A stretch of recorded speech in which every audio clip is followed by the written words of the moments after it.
Howdy, everybody. Welcome to another edition of the Rook and the Kid podcast. This is episode 9. I'm Jared Bay, the Rook, and I'm joined by Hunter Poole, the Kid.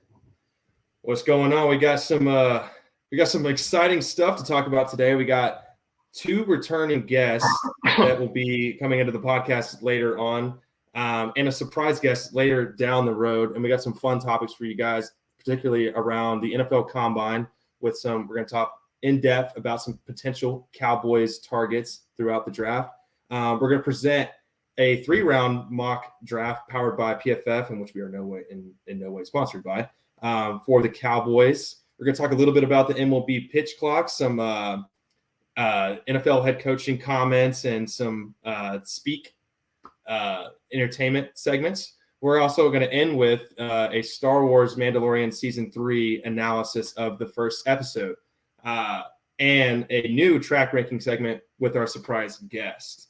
So we want to shout out our Instagram. First off, in case you guys are not following it, follow us on Instagram at the track.pod, or on TikTok at track.pod in all caps. Instagram is going to be probably our most active social media account. TikTok has been banned by the governor, so who knows how long that will last. But Instagram, if you want entertainment, memes, stories, live bets that you want to fade, which, apparently we always hit. So, it's whatever. But be sure to check those out for us. We really appreciate it. And we love feedback and participation on those social media accounts. Hunter, how you holding up? How you holding up, brother? Doing great. Off the IR now, so I'm ready to rock and roll, baby. Ready to rock and roll. Love it. We got some live bets currently out right now. We did a combine one earlier, which that one went to crap. I should take cardio 0 for 6. Apparently every single combine member that we bet on probably gained close to 50 pounds in muscle and just decided to go slow-mo at the combine. So that's fun. I think we went 0 for 6 on that. So don't fade us on combine picks, although we're back in the saddle tomorrow. And then we got some NBA ones. That Washington game was complete ass. Yeah, I'm gonna quit. I'm gonna stop betting on the 6 o'clock games. They're just too unpredictable. It's it's either gonna be a 30-point blowout or a 15-point blowout, and it's just all these random, Detroit, Washington, Toronto, and at Spurs, this point, Houston. I just don't know what to expect because the value was there, and they just absolutely did. The value was there. The train never left the station, so. Yeah, it's very disappointing, although you did hit a jackpot just the other day, so we do get to credit some validation on our behalf, or on your behalf especially, so respect to the kid. It'll be the only one besides the one I hit earlier in the year to happen. Probably will not happen again, but. Yeah, I did an 8-leg for the hell of it. If you go 5 for 6, I'm your guy because, I'm the king of going 5 for 6 on a parlay. So. Yeah, you want the king of hitting the gray area when it's not 0.5 and they just hit that. It's 36 and they just hit 36 right in the gray area and it's not under or over. Well, have fun. So. And if you ever want to make some money when you're sleeping, take $5 out of your account, go bet on some games that they play at 2 a.m. and wake up to that dough. Yeah. Counter Strike. I think that. Yeah. You can bet on Fearless. Adam B. Bet on some minorities out there grinding for the general public in the middle of the night. Love it. Yeah, and then you could do. You could bet on GTA. Who can kill the most civilians at a time. You can just do stuff like that. So. Oh, you can? Can you bet on Hogwarts yet? Probably not. No, you can't do that. 4 people watching. Well, like I said, welcome in. This is episode 9. We got some viewers in right now. We want to introduce our returning guest to the first segment. Y'all seen more. We had the analyst on before Super Bowl Sunday, and we had the medical guy on right after the Super Bowl. And so we had some great discussion, but now we're going to have them both combined into one podcast, and it should be fun. And later on, we're going to have a special guest, which will be announced later So please welcome our returning guests, the analyst and the medical guy. Welcome in, fellas. Good to see you guys again. Hello. What's up, boys? Hey, What's up, guys? doing a little stuff in your background. I saw the Cowboys and it made me laugh because I was like, "What?" Yeah, I got a better one coming up. I just couldn't hit it in time. So. Oh man, that's why I was talking. I looked down, I see it. Oh, good talk. Apparently, didn't like your comment. And the analyst is gone. All right, that's enough for today's show. It was nice talking to you. And the analyst is back. There we go. Oh, okay. Boys, I don't know what. Ryan, can you hear us? I'm here, loud and clear, loud read. Come established. Welcome in, boys. We want to first shout out our future potential target sponsor. Hopefully, we all got the True Brand hats rocking today. So shout out to True Brand. Except for me, I'm a poor boy. I'm just got the classic. Hey, you just ain't on the Armadillo wave hat yet. count. You're on the wave. You just haven't made the purchase yet, which is shocking. Man, That's right. talking about you ain't got that money. Come on. Come on. You're a man. credit analyst. That's why right. you're I analyze credit. Well, we You appreciate you guys say coming. that with such disdain. All right, let's It's get right fine. into it. We want to start with the NFL Combine, which started today with the defensive linemen and linebackers. I guess they're going to start defense first. I'm not sure who's all going tomorrow. I believe it's secondary and defensive backs. Do we have any potential standouts in this draft that you would want a team to draft other than the Cowboys, maybe early on? Maybe something the Bears would do, somebody inside the top 10. Is it any thoughts on that? Any potential standouts? I could start with the medical guy if you're willing. I don't know about any standouts, but to see some of these individuals run sub 4.6 40s. I don't know if y'all saw any of those stats, but the kid from Georgia, Nolan Smith, ran a 4.39. I didn't see that. And then Defensive lineman. There's a guy from Northwestern, Adebawwe. He's 280, ran a 4.46. No. That's fast as hell. So I mean, I don't even know what to do with that. Like, to just think of an individual that could like kill a person like easily, and then also run you down and catch you. It's like, oof. Like he's I'm pretty sure he's like 6'6", like 280. I mean, it's nice when you see an athletic big guy like a D lineman running a fast 40.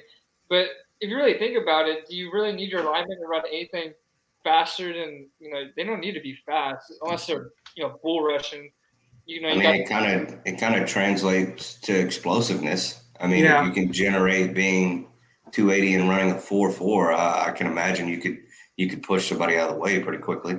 As someone that has spent time blocking people like that, 4.4 is impossible to block. That's incredible. I was 280 running a 5.3, so like that's. Boy got them sleds on. I think it's harder. Like he was going uphill or downhill. I was going. I had trailer hitch on. I had a camper on. I didn't have that speed. We know that. But that F350. Just speaking from experience, it is so much harder to block speed than power. I mean, like if most of those dudes are strong in themselves, but I mean, it's kind of like that's why you're seeing Lane Johnson jump off the ball so fast in the Super Bowl, and everybody was complaining about it. Like the only way you can beat that is to have an absolute jump off the ball. You got to be able to take off and actually jump off the ball and time that center correctly that blocks speed. Power, you can just sit down, anchor down with your feet, and keep it from moving. Isn't it crazy how they have that? They're able to, get it like kind of like a half-second head start, and then also they're allowed to hold more often than not. Like I said, it's an offense-driven league, and all the players on offense have an advantage most of the time. That's why there's not that many DNs anymore who are just straight power. Like the only ones I can really think of are like the Bosa brothers. They're not the fastest guys. Then you got guys like Micah Parsons, Reddick. Michael Sam. Mm-hmm. What? No. Guys like a perfect example is like TJ Watt. Like most of those guys, the only one that's kind of more power than anything is Myles Garrett. I would say like out of the top, like your top DNs, Myles Garrett's probably the one with the most power. The other one would be Nick Bosa. But I mean, their stuff relies more on like what it's become more of is like a hand game. So if you got better hands than most people, you're gonna win the game. And that's where like I think speed kind of beats tackles. That's why you're seeing, like back when we were kids, people that were making the most sacks were like Julius Peppers, guys like that were big, long, could kind of extend on the tackles and actually get movement. So then what you're seeing now is like a lot of defensive ends that are getting picked up and are good in the league are the ones that are leaner, longer. Like that's why Myles Garrett's so good is because he's lean, but he's strong and he's got arms as long all the way down to his ankles. So like he's just able to create distance between those tackles. And I think that's why you see a lot of these guys at the combines and the defensive ends like running 4.3s.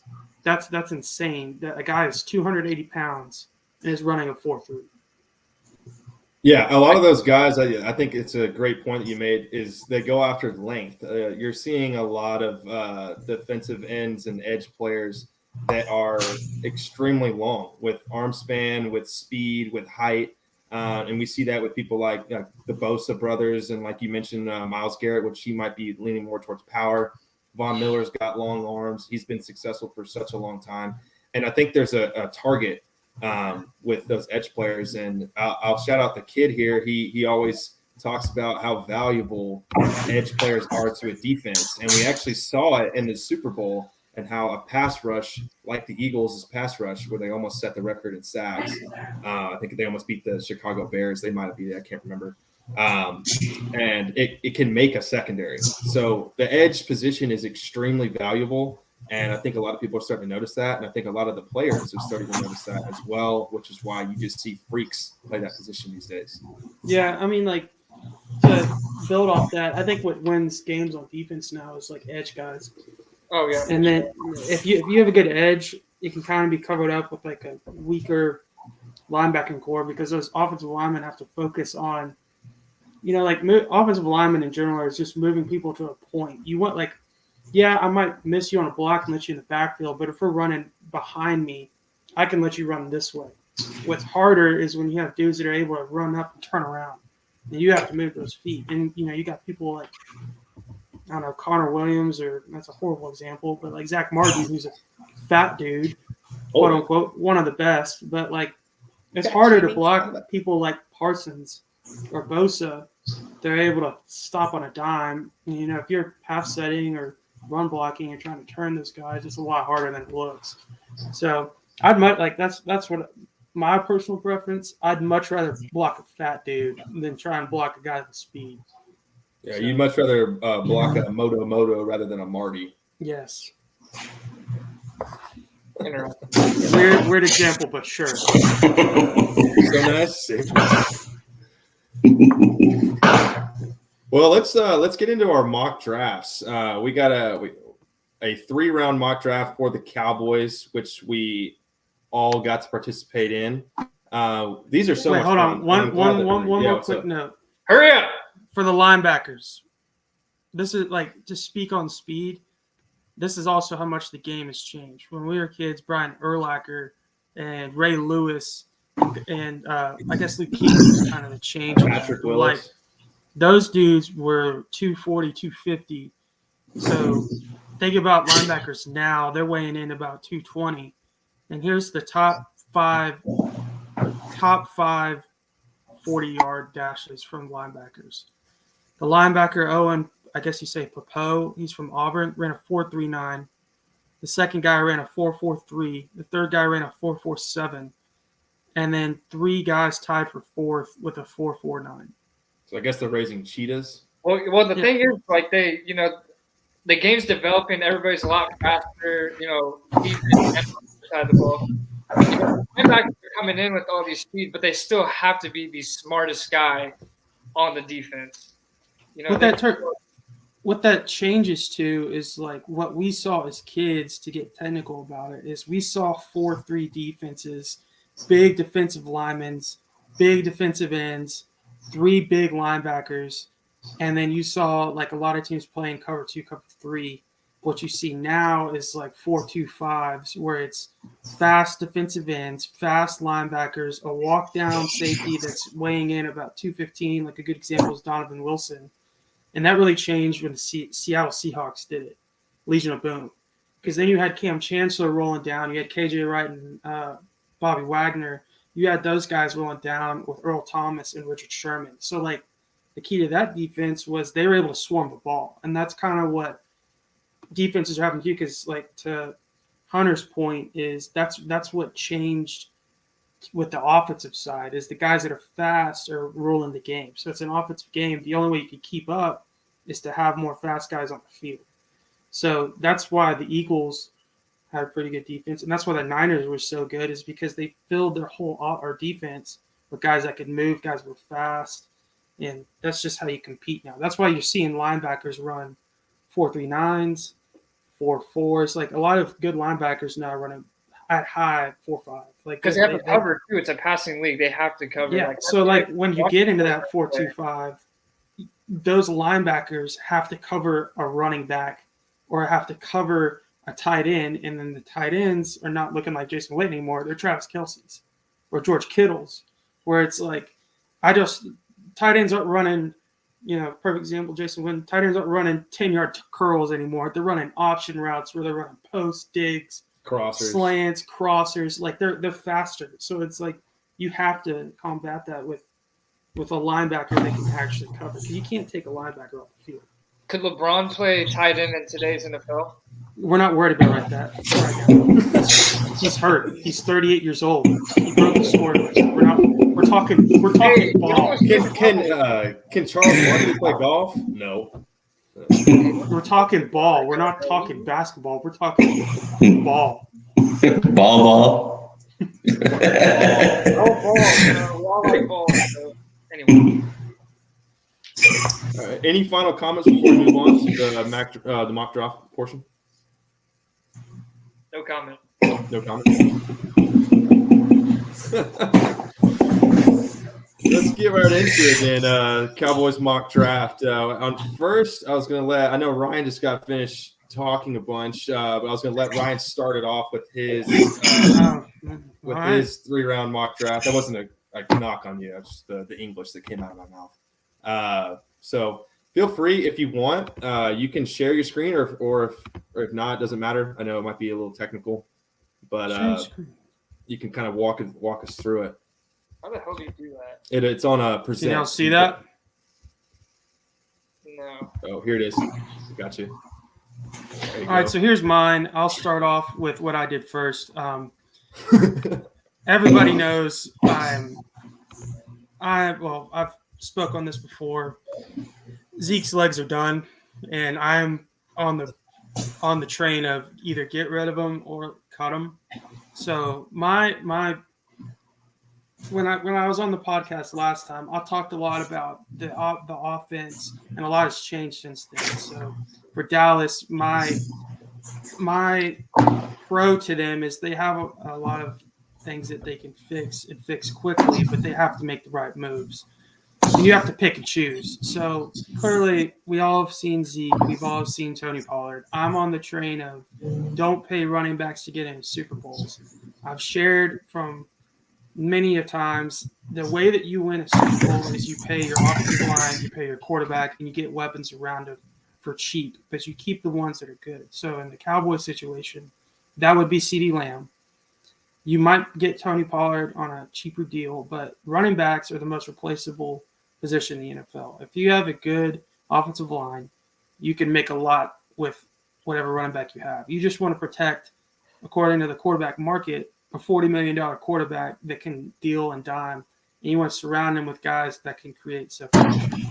So my mock draft is based on that. So what I did was I traded a second round 24 and Zeke for a second round this year. And my first pick was Jalen Hyatt. That speaks to He was there in the first round. I cannot see why the Cowboys, this is such a stupid thing, would draft Bijan Robinson. It would make no sense whatsoever to draft a running back in the first round. This running back draft is so deep. I don't want to cut you off here, but I would say go the grade for Jalen Hyatt in the first round is – I wouldn't follow the PFF grades as hard as the PFF thinks you should. So drafting Hyatt in the first round isn't a bad thing. Well, for example, my overall draft grade is a C-. So it doesn't take in for need. It takes in for average draft position where people are taking these mock drafts and trying them out. So what I'll start with is the reason I took Jalen Hyatt is because that dude against Bama, what did he have, 180 yards? But what that speaks to is the dude can create separation. I think he's one of the best wide receivers out there that he can create the separation that the Cowboys just couldn't do this year. You have Noah Brown or Michael Gallup coming off an ACL injury. It's really hard to create separation when Jacob can speak to this on ACL, but you should have gave him more time, and they didn't do anything to replace Amari Cooper, who was excellent at creating separation and man-to-man coverage. So my first pick would be Jalen Hyatt. My second pick, clearly we don't have another quarterback. Nobody wants to throw to Trayvon Diggs. So they'll just throw to the other side of the defense, and they did that all year. Second pick is Garrett Williams. I've heard a lot of good things about Garrett Williams. Yeah, he's tall, he's lanky, and the thing about the Cowboys that they haven't been good in the past is when they pick a cornerback, they pick for tall and lanky. But what Cowboys don't understand is you can pick tall and lanky, but sometimes they don't know how to use that tall and lanky. They just have been able to overcome in college, I'm bigger, I'm stronger, whatever. And they get in the league and you're playing dudes that are super fast, they don't use their length. Yeah. Apparently this guy's pretty good at it, so that's what the Cowboys need is somebody that is good at using their size to their advantage. I think a good example of that too would be Jaron Kearse. That's why he's so good at covering tight ends is he's physical and he's good at using his height. So this is an interesting one. My round 2, 58 pick. This is the one the Cowboys already have in the second round, not including me trading for Zeke, but I don't think Tyron Smith is going to be there next year. There's been reports about it. I don't think Tyron Smith – I think he's going to be done. He's had a lot of injuries. He's old. He's not really reliable. And so I think taking the center – I know he's a center, but I think what they're going to do is they're going to move Tyler Smith to that tackle position. He did really good out there. He protected Dak very well from the backside. He protected Dak very well playing left tackle. So you're going to have Tyron still coming back. You're going to have Martin. You're going to have Baez. You need someone to play that guard position, play it well. This guy is apparently a good swing interior guy. So he can play center, and you can move him out to guard. I think that's a good pick. And then last but not least, this is your replacement right here. I know he played at TCU, but he is 6 foot 225. He's a perfect back to replace Zeke. You get if you keep Pollard, you get him in round 3 for a round 3 contract. It's going to be 1.5 mil, 2 mil. A cheap Zeke with fresh legs. That's how you do it. So that's my picks. It's not that bad. Say that again. What'd you say, Hunter? Zeke's not that bad. He's expensive, but he's not that bad. All right, Ben, I will let you take it away. If you want to share, I don't know if you did it on your phone or a computer, but if you want to share your screen, just press present, and I can add it to the stream. Did you say I'm next? Yes. Oh, okay. Do y'all have any comments on mine? What did y'all think? I was just speaking and preaching I figured we were going to talk. You were going to talk about yours, and we all talk about ours, and then we collectively talk. Okay, yeah, sure.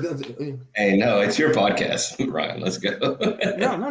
That's kind of how I was thinking we were gonna. That's kind of how I was gonna moderate it. Yeah. Go ahead, boys.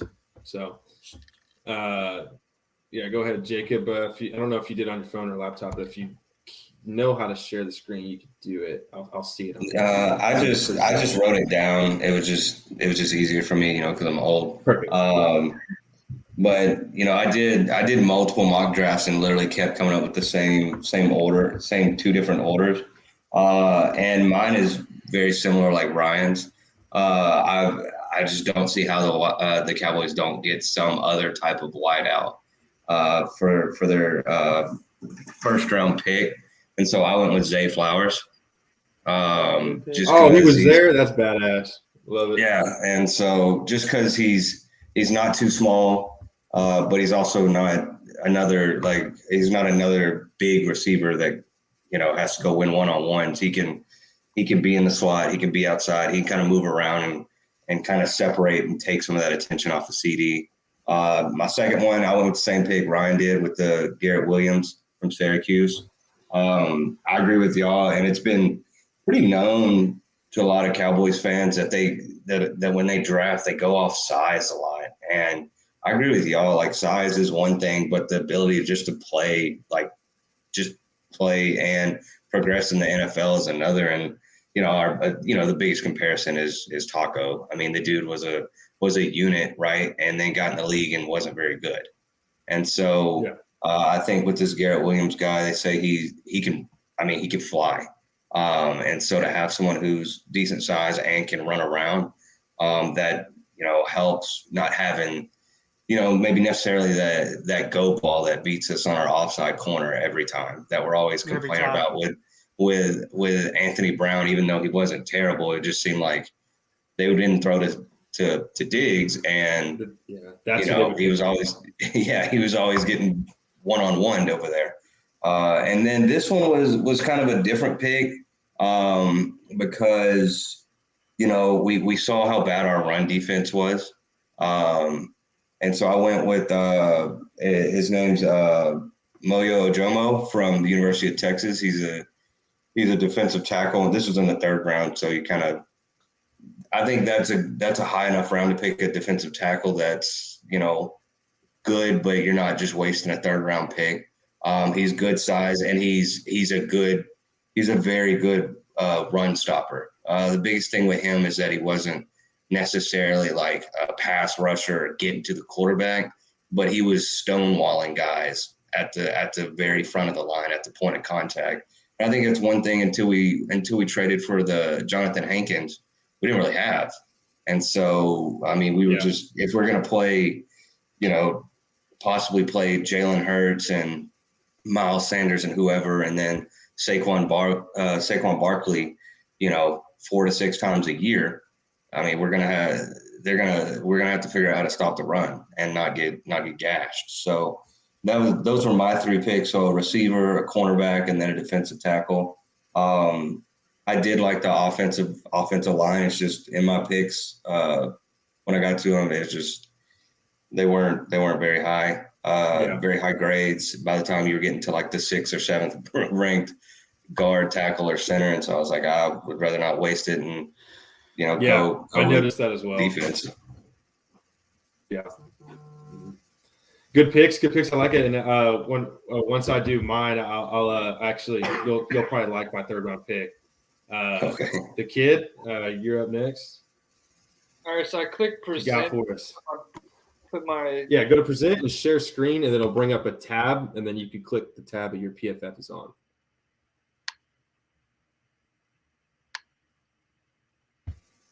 Watch what tab you pick. Yeah, no shit, right? Did I do it right? Yep. Hey, that's the perks of being an owner on the Track Pod. He doesn't need permission to add his screen. He can do it himself. Sorry. Who's a good manager on the home screen? Anyway, so we talked about Nolan Smith kind of taking over the combine with all his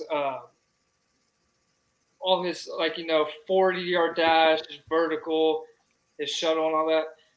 For my 1st round pick, I went Brian Breesy, who also he plays defensive interior for Clemson.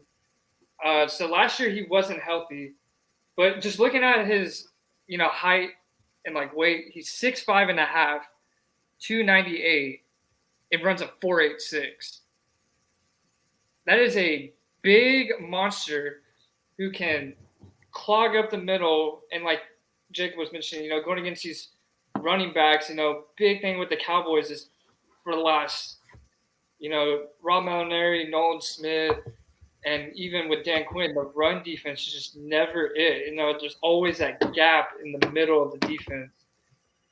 And bring on someone who's athletic like that, and we talked about speed helps, and you're almost 300 pounds and you're running a 4.9 with all that power. He's very athletic, quick hands. He had one of the better combines today. And, Dallas definitely needs an interior defender. And I also do like the way Jacob was saying also go with the defensive interior, later on in the draft as well. With my second pick, I went Nathaniel Dell from Houston, wide receiver. So his last year he had 109 catches, 1,400 yards. He averaged 13 yards a catch. He had 17 touchdowns. And then the year before that, he had 90 catches, 1,300 yards, averaged almost 15 yards a catch, and he had 12 touchdowns. Yeah, he's kind of a sleeper in the receiver draft. Nobody's really talking about him. On my other one, he always ended up in the second round. Like my other combination that I had, he was always in the second round. Mm-hmm. And it's just one of those things where it's like, it looks so good. Like, what I like what the Cowboys do when they draft for value. And, we do need to fill something for CeeDee Lamb.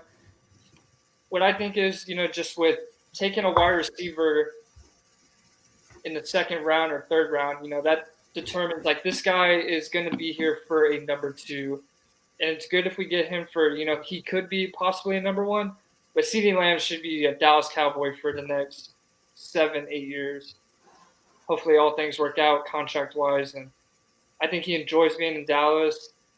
And, we need someone to fill that void. Michael Gallup, coming back so early from injury. And I don't know what they're going to do with Tolbert. He couldn't figure out what they were going to do with Kellen Moore's offense. I know Mike McCarthy's going in, but I don't know. We'll see what goes with that. And for my third pick out of TCU, I drafted a cornerback, which is Tre'Vius Hodges-Tomlinson. He's only 5'9". Say that 3 times fast.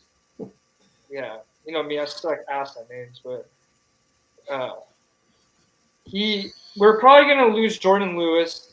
We're probably going to cut him. I'm a huge fan of Deron Bland. I think he is good enough to be a number 2 corner opposite of Diggs, but we're going to need a slot corner. And, this guy is, he played on a national runner-up championship team. He only had 3 interceptions, but as long as, he's not afraid to tackle, and as long as we figure out, because, Anthony Brown had the speed, but, he wasn't all that.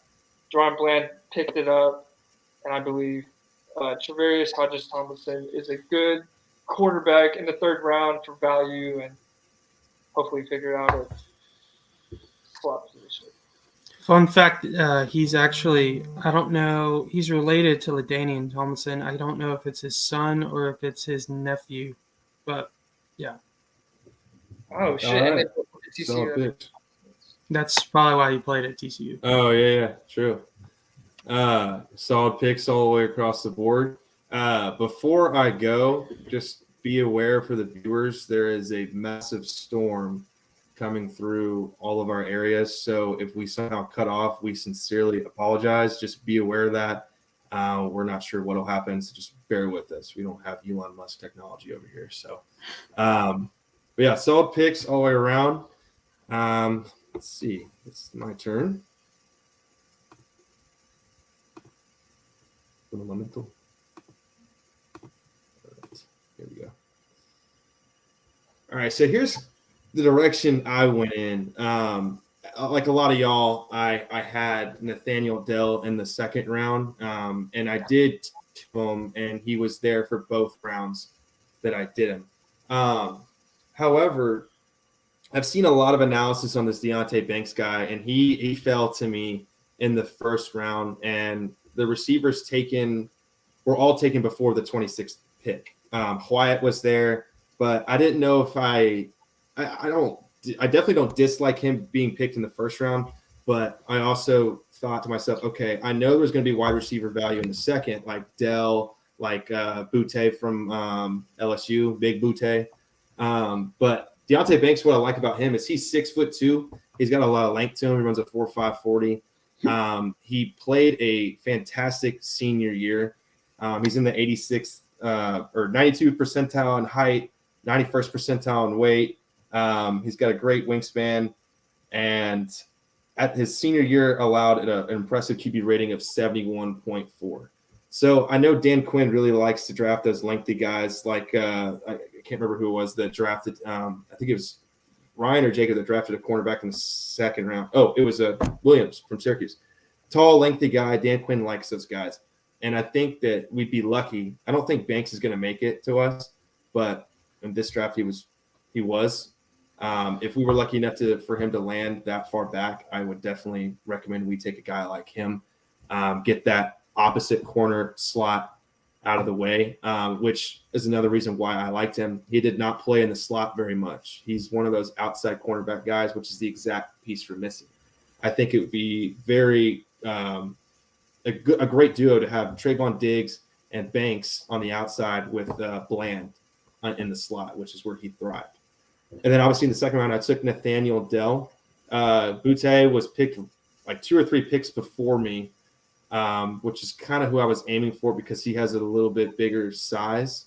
Nathaniel Dell, as the kid pointed out earlier in his insane stats, 17 touchdowns. He had I think over 100 targets and a bunch of catches, a bunch of yards at the University of Houston. He's a great guy. Our guy, Marcus Mostert on Twitter, loves him as well. Had a great analysis. He's a guy that can play in the slot.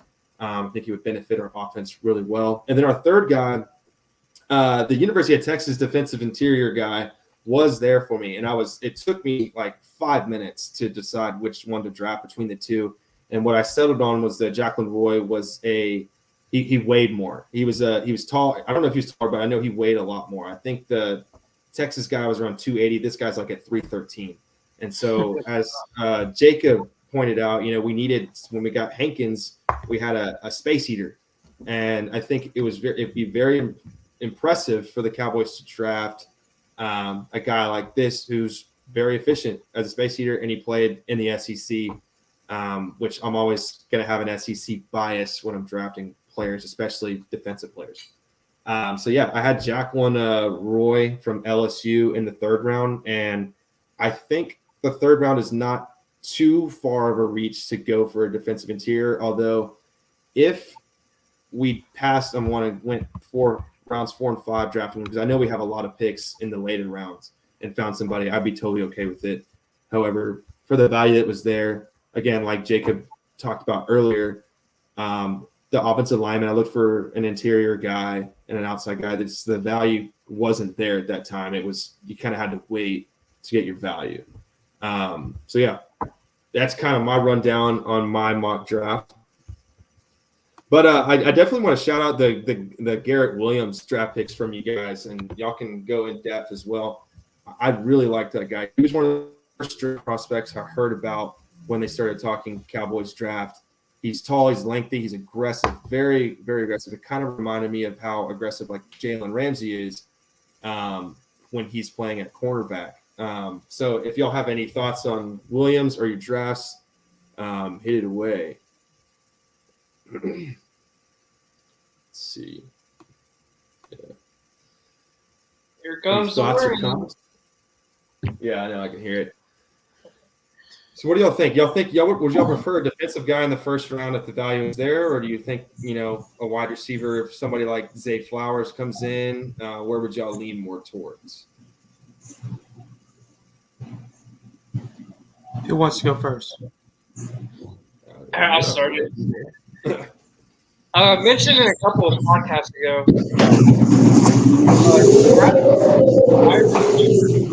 God. Who was that? Damn, sorry, I'm right beside the window in my wife's office, and That's what's really bad here. It's not the rain. There's supposed to be like 70, 80 mile an hour gusts come through.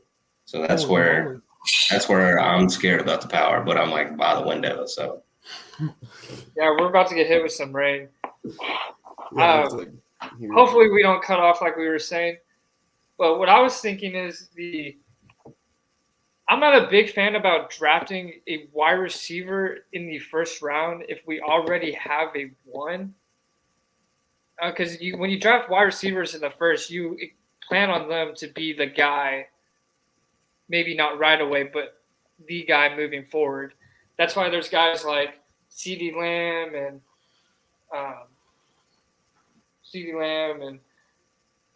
Jetta and you talking about first like Traylon Burks, Dotson, like those guys. Yeah. Justin Jefferson.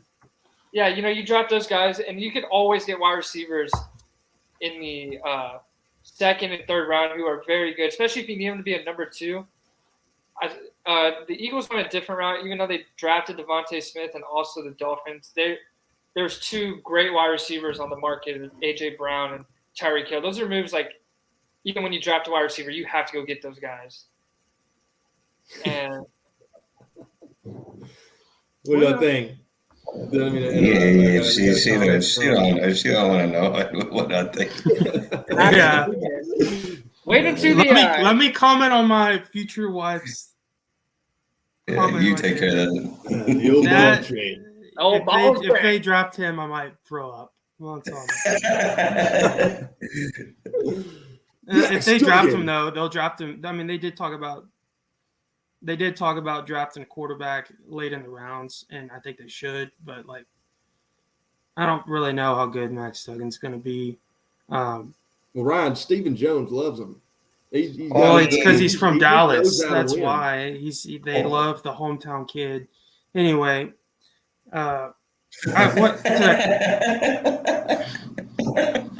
yes, for sure. I mean, if quarterback doesn't work out, he could start a hat deal. One of our. I'm thinking if we drafted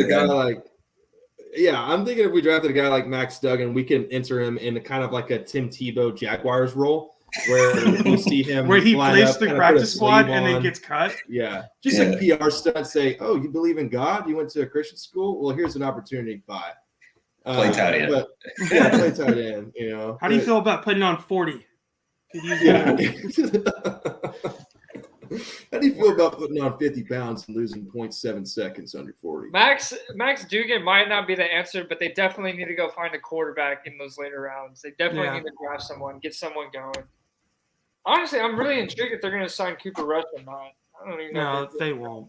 No. You don't think so? I don't think so.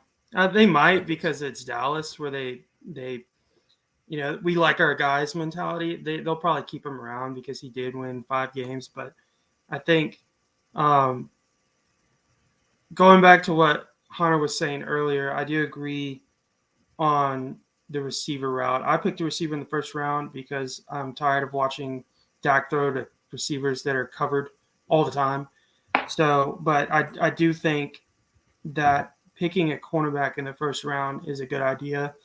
The Cowboys are known for not going very flashy in the first round. They always pick a linebacker, a tackle, a guard, and they always work out. But the thing is the only time they went flashy in the first round was CeeDee Lamb, and that was out of spite of the Eagles.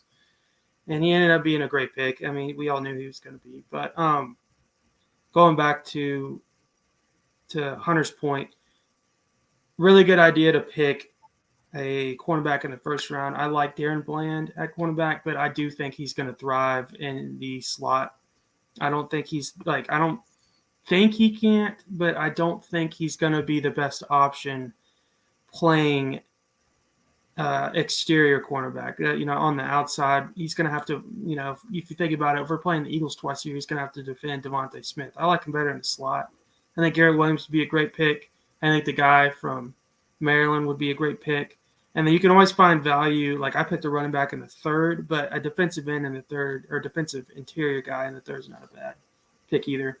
So that's what I was trying to say earlier is like the Cowboys can go 20 different ways in this draft. It's just they can trade away or trade back. I would not mind them trading back. I didn't want to try to trade in this mock draft thing because really didn't know what I was doing trying to trade. So I was like, yeah, I don't know what the hell I'm doing. But Yeah. if they were to trade back, I think that would be not a bad idea at all. Get those guys, especially if they're going to draft a wide receiver in the first round, it would have to be like Zay Flowers. Yeah. I mean, I would like Hyatt in the Yeah. first round too. I wouldn't mind it, but I think your point of that dude would end up being wide receiver 1 eventually. That is a great point. So if I were to do it over again, I probably would go with a cornerback in the first round. Jacob, how do you feel about as a UT guy? How would you feel about us drafting B. John Robinson in the first round? I would love to hear that.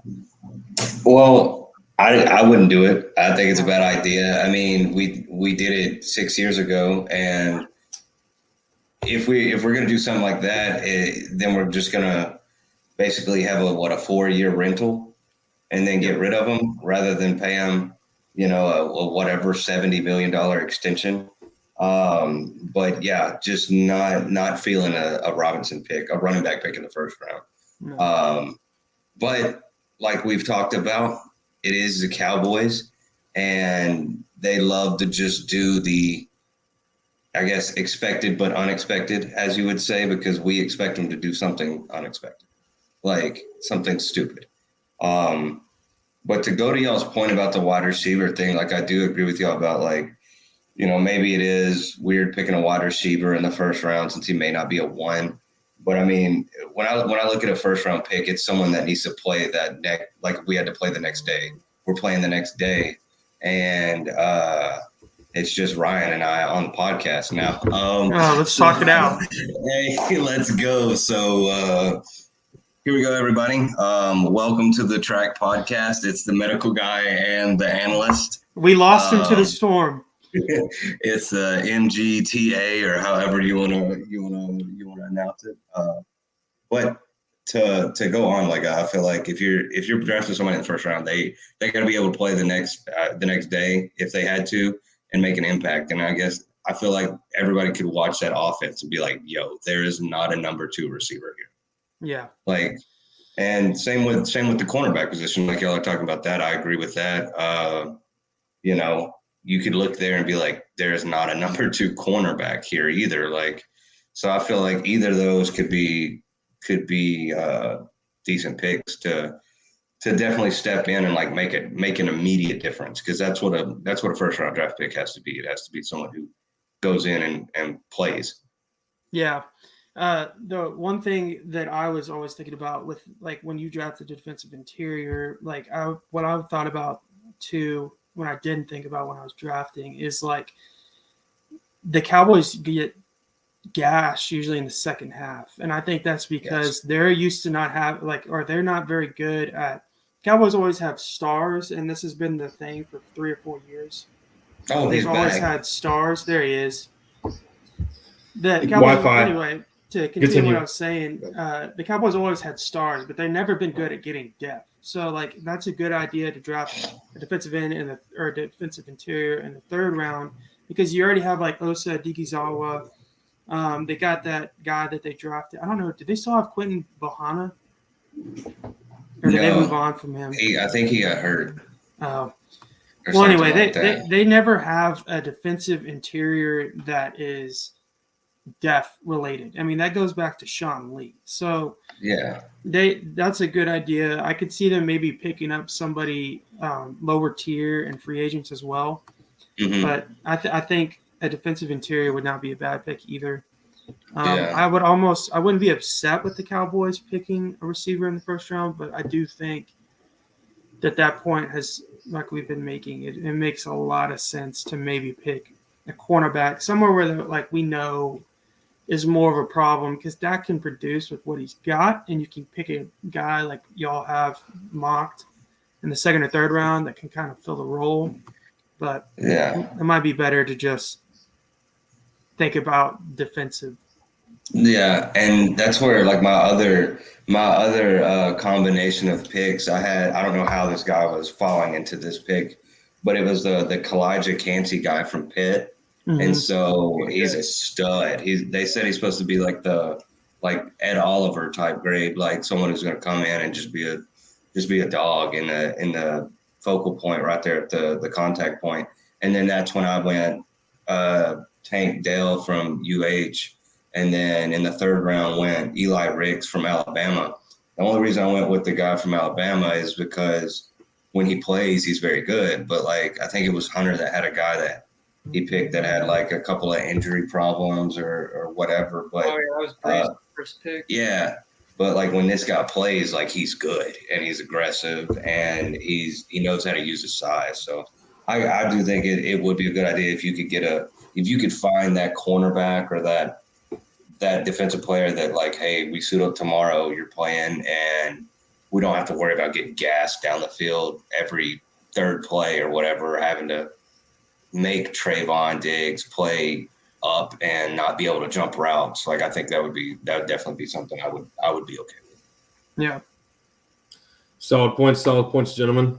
Y'all missed it, but we were talking about the difference between picking a corner and receiver, and then why it's kind of important to maybe add some depth to the defense. And I made the point earlier, like Cowboys get gashed early on or later in games because they don't have that depth. So like they usually play pretty good run defense in the first, and then they get ran over in the second half. So I don't know. What are y'all's comments on that? I mean, that's just watching games for years. I mean, that's what happened in the 49ers game. They got tired, started getting gashed. Brock Purdy didn't have to throw the ball. We ended up losing the game. So yeah, I really like the. Sorry, Jacob. I really like adding depth to the defense. I think it's more of a. I really am leaning towards the priority of increasing the weapons on the Cowboys roster. Our defense is solid. A lot of the guys are going to stay, but there are two areas that we have to get better in if we're going to see some positive results. If we're going to do what Mike McCarthy wants to do with his new in-the-house offense. And, they want to rest the guys and run it a little bit more. It's going to be a 30 to 35% change, whatever it may be. They might make some off-season moves, which there was a report they want to make a big splash, particularly in the wide receiver spot. A name to watch out for would be Amari Cooper on the Cleveland Browns. No, I'm just playing. But I think it'd be smart, depending on what they do in the free agency. They might sign OBJ, which I'm kind of opposed against. But if they did that, you're looking at maybe a round 3 receiver instead of like the first 2 rounds. You could see the Cowboys going for maybe doubling down on a defensive guy. You could see them going, secondary and then flip it with a linebacker, with somebody like Drew Sanders out of Arkansas who's increasing his prop. We have a lot of young guys. A lot of people forget Sam Williams is going to get increased snaps this year, so it doesn't really make a lot of logical sense to go after Nolan Smith in the first round if he's there. An edge player, we've got 3 of them that are very, very solid defenders. We need to beef up that middle, beef up that that weak corner spot, and get some weapons on offense, and we'll be moving in the right direction. Any comments, Hunter, before I move on? All right, let's watch our favorite show, Speak, with Dave Hellman, and let's respond briefly to these comments. To a Super Bowl. There's a key phrase there. Made by Dave Hellman. Now, Dave Hellman, if you don't know, has been reporting the Cowboys for the past couple of years, and he just moved into primetime television with the world famous Emmanuel Acho and the stunning Joy Taylor and Shady. But he made some comments about if you should still have faith in Dak and whether or not he can make a Super Bowl with the Cowboys or with another team. And so here's a short little clip of what he talks about. Jones that Dak can lead the Cowboys to a Super Bowl. There's a key phrase there, and it matters, and it's the Cowboys. Can Dak Prescott lead the Cowboys to a championship? Honestly, I think the answer is no. Dak Prescott can lead the Cowboys to a Super Bowl. Brady's won a bunch of them, but just in recent memory, we've seen Nick Foles win one. We've seen Matthew Stafford win one. We've seen Jimmy Garoppolo get there. Guys, I don't know how I already lost you. I thought I would make it further, to be honest with you. We don't. Okay, I'm sorry. I know that's your guy. But can we at least acknowledge he's not in this magical realm of like, oh my God, if only we had him. Yep. Okay, that's my only point. I think Dak Prescott meets the line of you can build a championship team around him. The problem is the franchise that he plays for that has now gone 27 years without a championship. Actually, check this out. A couple weeks ago, we did a similar topic. I said something that I didn't view as controversial, and I got a lot of blowback on it. I said Dak Prescott's career is starting to remind me eerily of Tony Romo's, just in the sense of a lot of hype, a lot of regular season wins, a lot of statistics, not a lot of playoff success to show for it. Haven't gotten past the divisional round. And I got a bunch of blowback from people that said Dak couldn't hope to be Tony Romo. Tony Romo is so much better, which actually that might have been me. That's okay, Shady. It actually helps my point.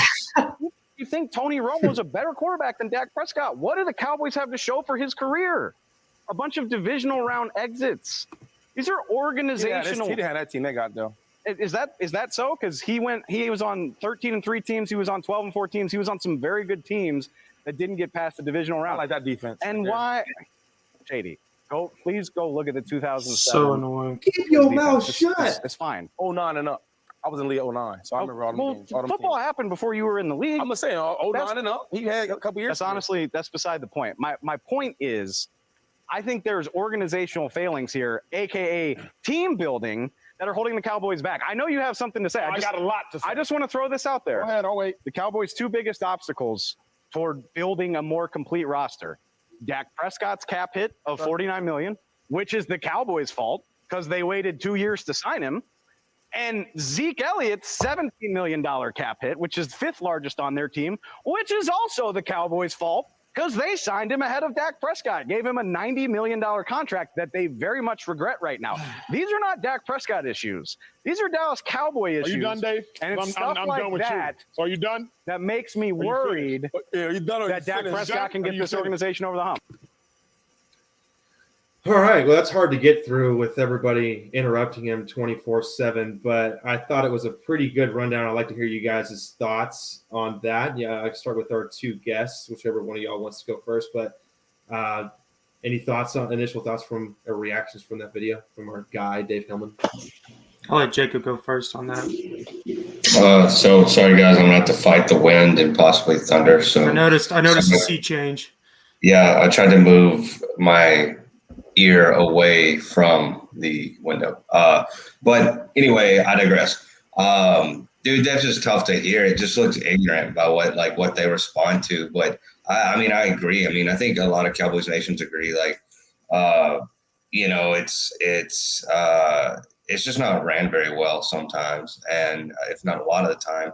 And it seems like they hadn't really evolved. I mean, we're still running essentially, when Dak came in for Tony Romo, we ran Romo's offense and then continued to run Romo's offense until we got another OC who then tried to run an offense that complemented Dak. And then we did. And then we've gone right back to we're going to hand the ball off and not run complementary football. And I believe Dak could win a ship. I think he'd do with the Cowboys if they got a couple more pieces, to be honest. But I just don't trust the Joneses to do that. But yeah, it is tough watching some of the comments on that show because, I mean, just stuff gets cherry picked, as you could see. Like, he's saying like, hey, they never had a defense that good, and I'm like, okay, well, Dak Prescott never had prime Des Bryant either. So it's like, I mean, yeah. So it's like, Jared, you're on mute. But it's like, I just think it's so cherry picked and one of those, like, we're going to just defend to my points and not just be like, yeah, he may be right about certain things. Like, even if I don't like it, he might be right about certain things. So. And what's funny about what you say with that, and I know I was on mute, that's my fault. But Acho's response to that, and I think the God above that I didn't play it, is he talked about primetime Dez on Dak's roster. He was like, didn't Dak have a primetime Dez Bryant? Did he not have Jason Witten? Did he not have a 2016 Zeke? Did he not have Terrence Williams and a All-Pro Cole Beasley? And you're like, All-Pro Cole Beasley? What? Terrence Williams? Like, yeah, that? you're like, I agree with the organizational failures. I think they failed Tony Romo miserably, and once he finally started to enter his prime and where he was very, very, very good, he started getting the injury bug, and that's because he got old. That window was closed; that he had already been paid, and it sucked, and it's terrible watching that. You got this awesome all-pro offensive line. You've got like Hunter makes the point, and he probably will get into it a little bit more. They drafted a guy like Zeke that early, which I'd still disagree with the pick, but they drafted him for the reason to help Romo, and it ended up being a complimentary decision for Dak due to injury. But I think he's right. But to the point where if Dak Prescott can win a Super Bowl with the Cowboys, I used to believe that he could very hardly. Like I really believed it. And now I'm just seeing this roller coaster like we've seen since I've been alive, where it's just the same old story every time. And it's very frustrating to watch. I'm not sure. I would think I would know how to get over the hump, but every time I see a statement from Stephen Jones, I just lose all hope. It's tough. I'll let Hunter go. I'll go last. Go ahead. Nobody was talking, so I wanted to. The question that was asked, or what he said, it was very loaded, because he had. I agreed with the probably can't win one with Dak, and then he mentioned other guys who won Super Bowls like Nick Foles, Stafford, Jimmy G's got in there. So can Dak win with another organization? It really depends what his contract is, because we're starting to see that weapons and having a low contract for a quarterback is really kind of like the big thing you want to do. That's why Jalen Hurts succeeded so much.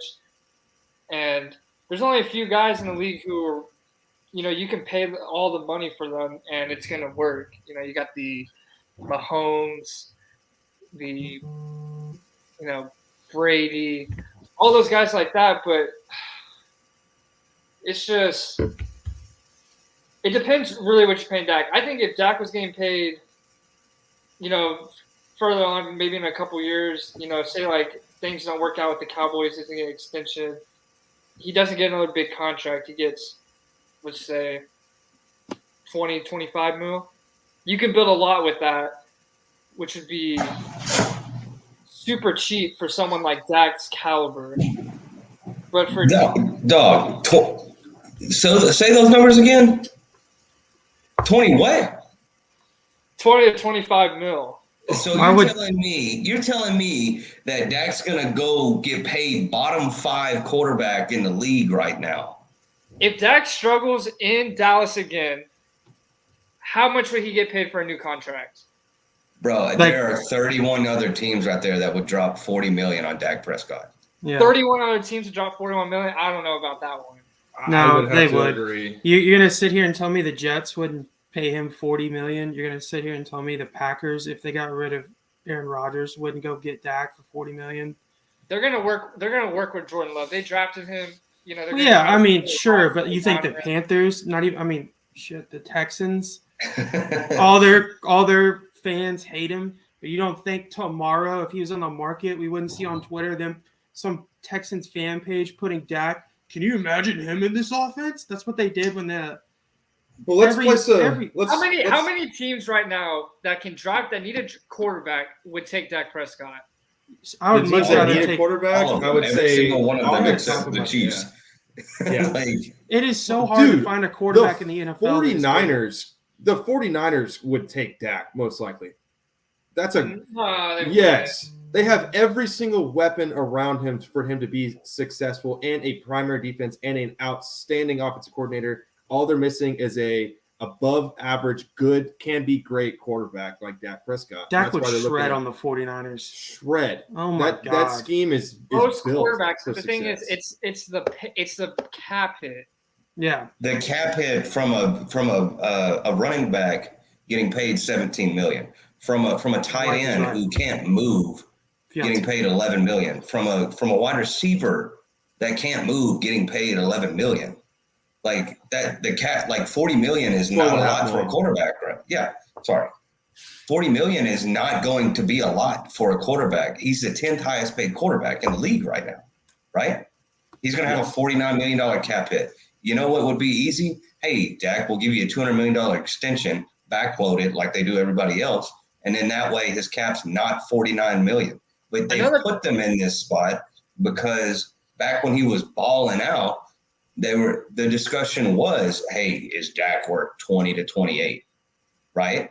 And then he goes and balls out, and then he balls out, and they put him on a second franchise tag, and then he snaps his leg in half, and then they're like, oh, okay, now we'll pay him.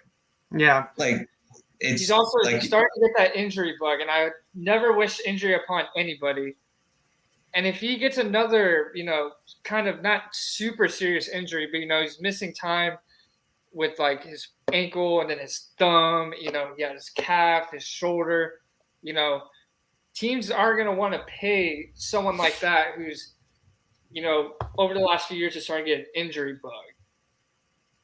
And that's where the cap, like, it's not that Dak's a bad quarterback. It's just, if his cap hit is so much and he doesn't play up to the level of the contract and with this injury history, I just don't see why a team would trade for him right now.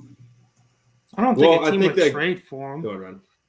I'm just gonna say, like, it's everything that Hunter said is correct. Would Dak take 20 to 25 million? No. But the reason the Cowboys are in this situation is the reason I made the move in my draft, which is because they decided to pay a running back $90 million before they decided to make a choice on a franchise quarterback. So we could sit here and talk about Dak's contract all day, but the fact of the matter is, what I speak about all the time is the quarterback market is not what it was when we were kids. Like, everybody talks about how Tom Brady was taking pay cuts and whatever, but he was getting paid high up for a quarterback. It's like the money for a quarterback now, to have a good quarterback in this league that is a veteran, that is constantly winning games, is not what we think it is. It's not what it used to be, where it's like $30 to $35 million for a good quarterback. Like Daniel Jones, who has done absolutely nothing and is not good, thinks that he's worth 42.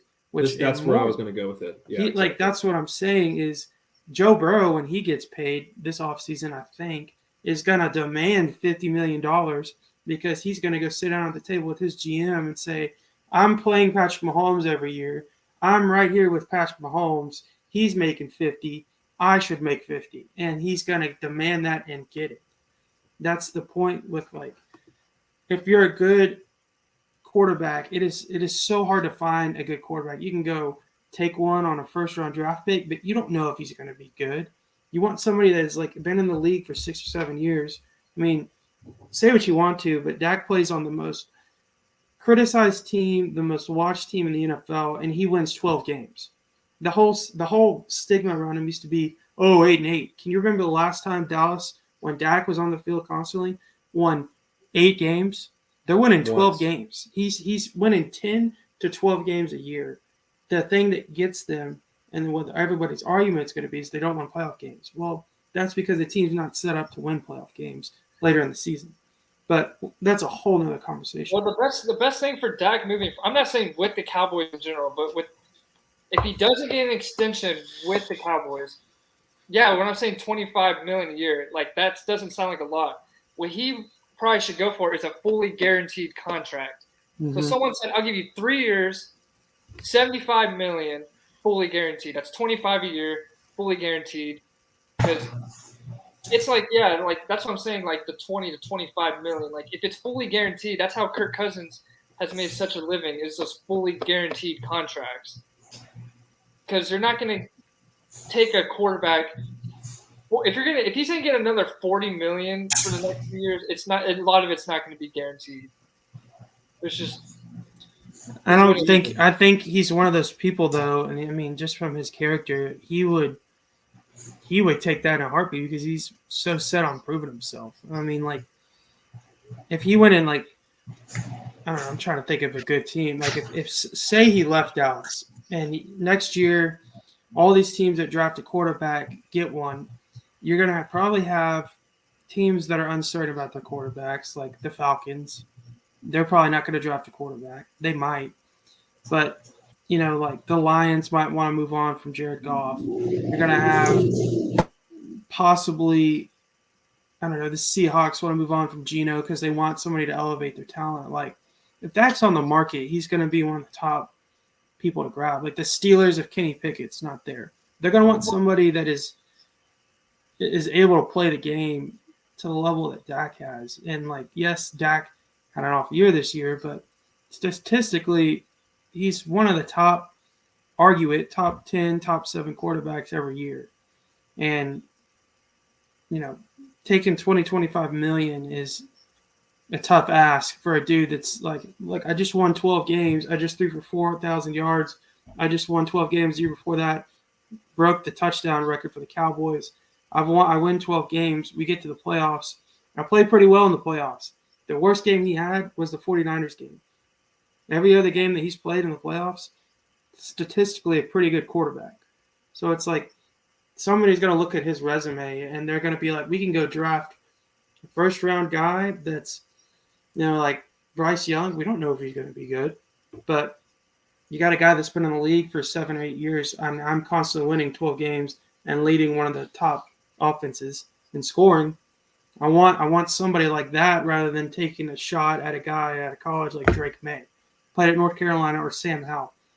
I don't know how he's going to turn up. So, that's just my thought on it. Well, like so you're like the teams that like would say a quarterback that might draft like a rookie, right? You don't know if the rookie's going to work out. Those teams, are they missing say like the Texans? Do you think the Texans have a better group than the Cowboys on offense? No. What is the big thing about Dak? He doesn't have weapons. No.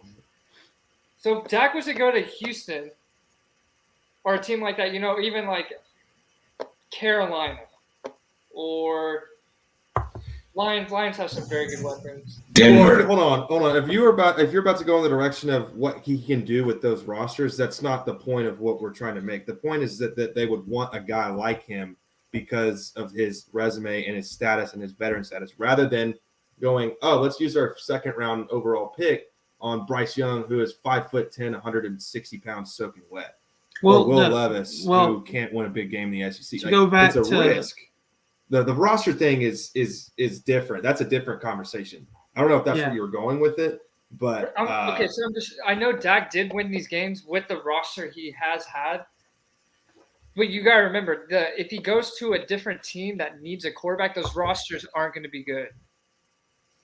That is true, but the thing is, they have the capital to make it good. They have the cap room to make it good. Dallas's cap is whack because of these stupid contracts they keep giving to linebackers in the second year. Jalen Smith, they keep making stupid contract remarks that just like you look at him and go, oh yeah, in 2 years that's gonna look really bad. For example, Zeke, $15 million for running back's awful, but like the Texans aren't paying nobody except for Brandon Cooks. Like they have. It's kind of like what the Jags did. The Jags looked around, they said, hey, we got all this cap. We got a first-round draft-pick quarterback. Why don't we just go grab a bunch of receivers that would do? They were in the playoffs. And they went out and you got a good coach. Like that's kind of the gamble that a lot of teams are trying to remake because that's what the Chiefs did. And that's what, like, the Chargers are kind of doing. They're like, look, that's why they went out and got Kellen Moore. They snatched Kellen Moore is because they're like, okay, we got a quarterback on a low-income salary. We got a bunch of cap. Maybe we can make this work if we get somebody else in the building. And I think that can kind of flip into like a quarterback. It's like, well, we had, I don't know, throw out a team, Desmond Ridder on our team, but we had Drake London who showed some pop, and we got Kyle Pitts. Dak's still good at throwing to tight ends. These dudes are on the rookie contract. Our window's 2 to 3 years. Let's see what we can do with a $40 million quarterback.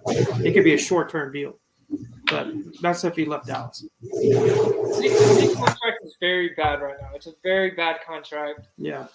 And if they get that off the books and they do something. Like I said, this is a big year for Dak with Mike McCarthy and Kellen Moore also because, they don't have the Kellen Moore scapegoat. They can't use, Kellen Moore's playbook.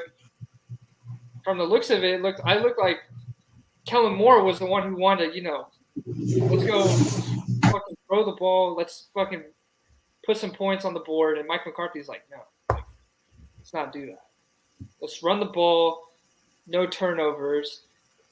And it's But look at that. And I'll first touch briefly on the Chargers and why they went and got a guy like Kellen Moore. It's because, and you saw it in Mike McCarthy's comments on Twitter where he said that I've been in Kellen's position where I want to light up the scoreboard as an offensive coordinator, but sometimes you got to rest your defense, yada, yada, yada.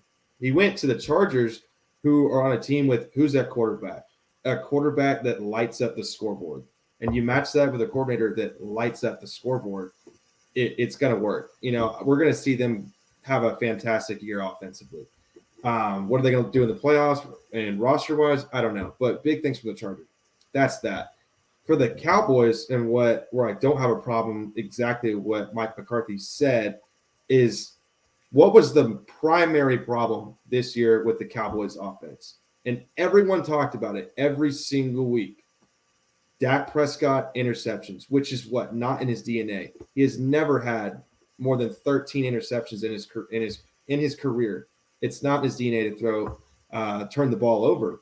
And granted, we had people like Scott Linehan and Jason Garrett that was miserable to be around during that time, but we didn't have an identity with Kellen Moore. We wanted to light up the scoreboard. We wanted to push the ball downfield, which caused Dak to force throws that he normally wouldn't make. Whereas McCarthy says, okay, I want to be the number one team in the NFL. To do that, we have to run the ball efficiently sometimes, and we have to make calculated risks throwing the ball downfield and know who our personnel is. That way we don't turn the ball over and put our defense in bad positions. It's very smart. It may sound bad out loud. The language might sound bad. I mean, no, I get it, and I'm skeptical of it. I'm not saying I fully believe it, but I see where he's coming from. I mean, it's a recency bias comment. It's like, okay, last year we're number one in scoring offense, but Dak's 23 touchdowns, 15 picks. Yeah, I mean, I feel like, to me, I took it as how, like he said, how Kellen got caught up in running the scoreboard and having an offense, the number one offense. I think he to me, I took it as Mike McCarthy was saying, like, hey, we've gotten too caught up in trying to be number one or in the top five at whatever and not just winning the damn game. Like, that's true. That's how I took it. It's like he got caught up in prolific offense, making someone look good, putting up these numbers, but no one gives a shit if you lose, right? And so that's where I kind of took it. He definitely worded it awkwardly. Definitely could have hit the PR people up one or two times before putting that quote out. But that's where I saw it from, is that, like, hey, we can have an okay, above average, or even a top 10 offense and still win, rather than having, hey, when Dak gets back, we have the number one offense, but we also lead in interceptions and lead in passing yards and passing TDs. It's like, well, no one cares if we're losing some of those games.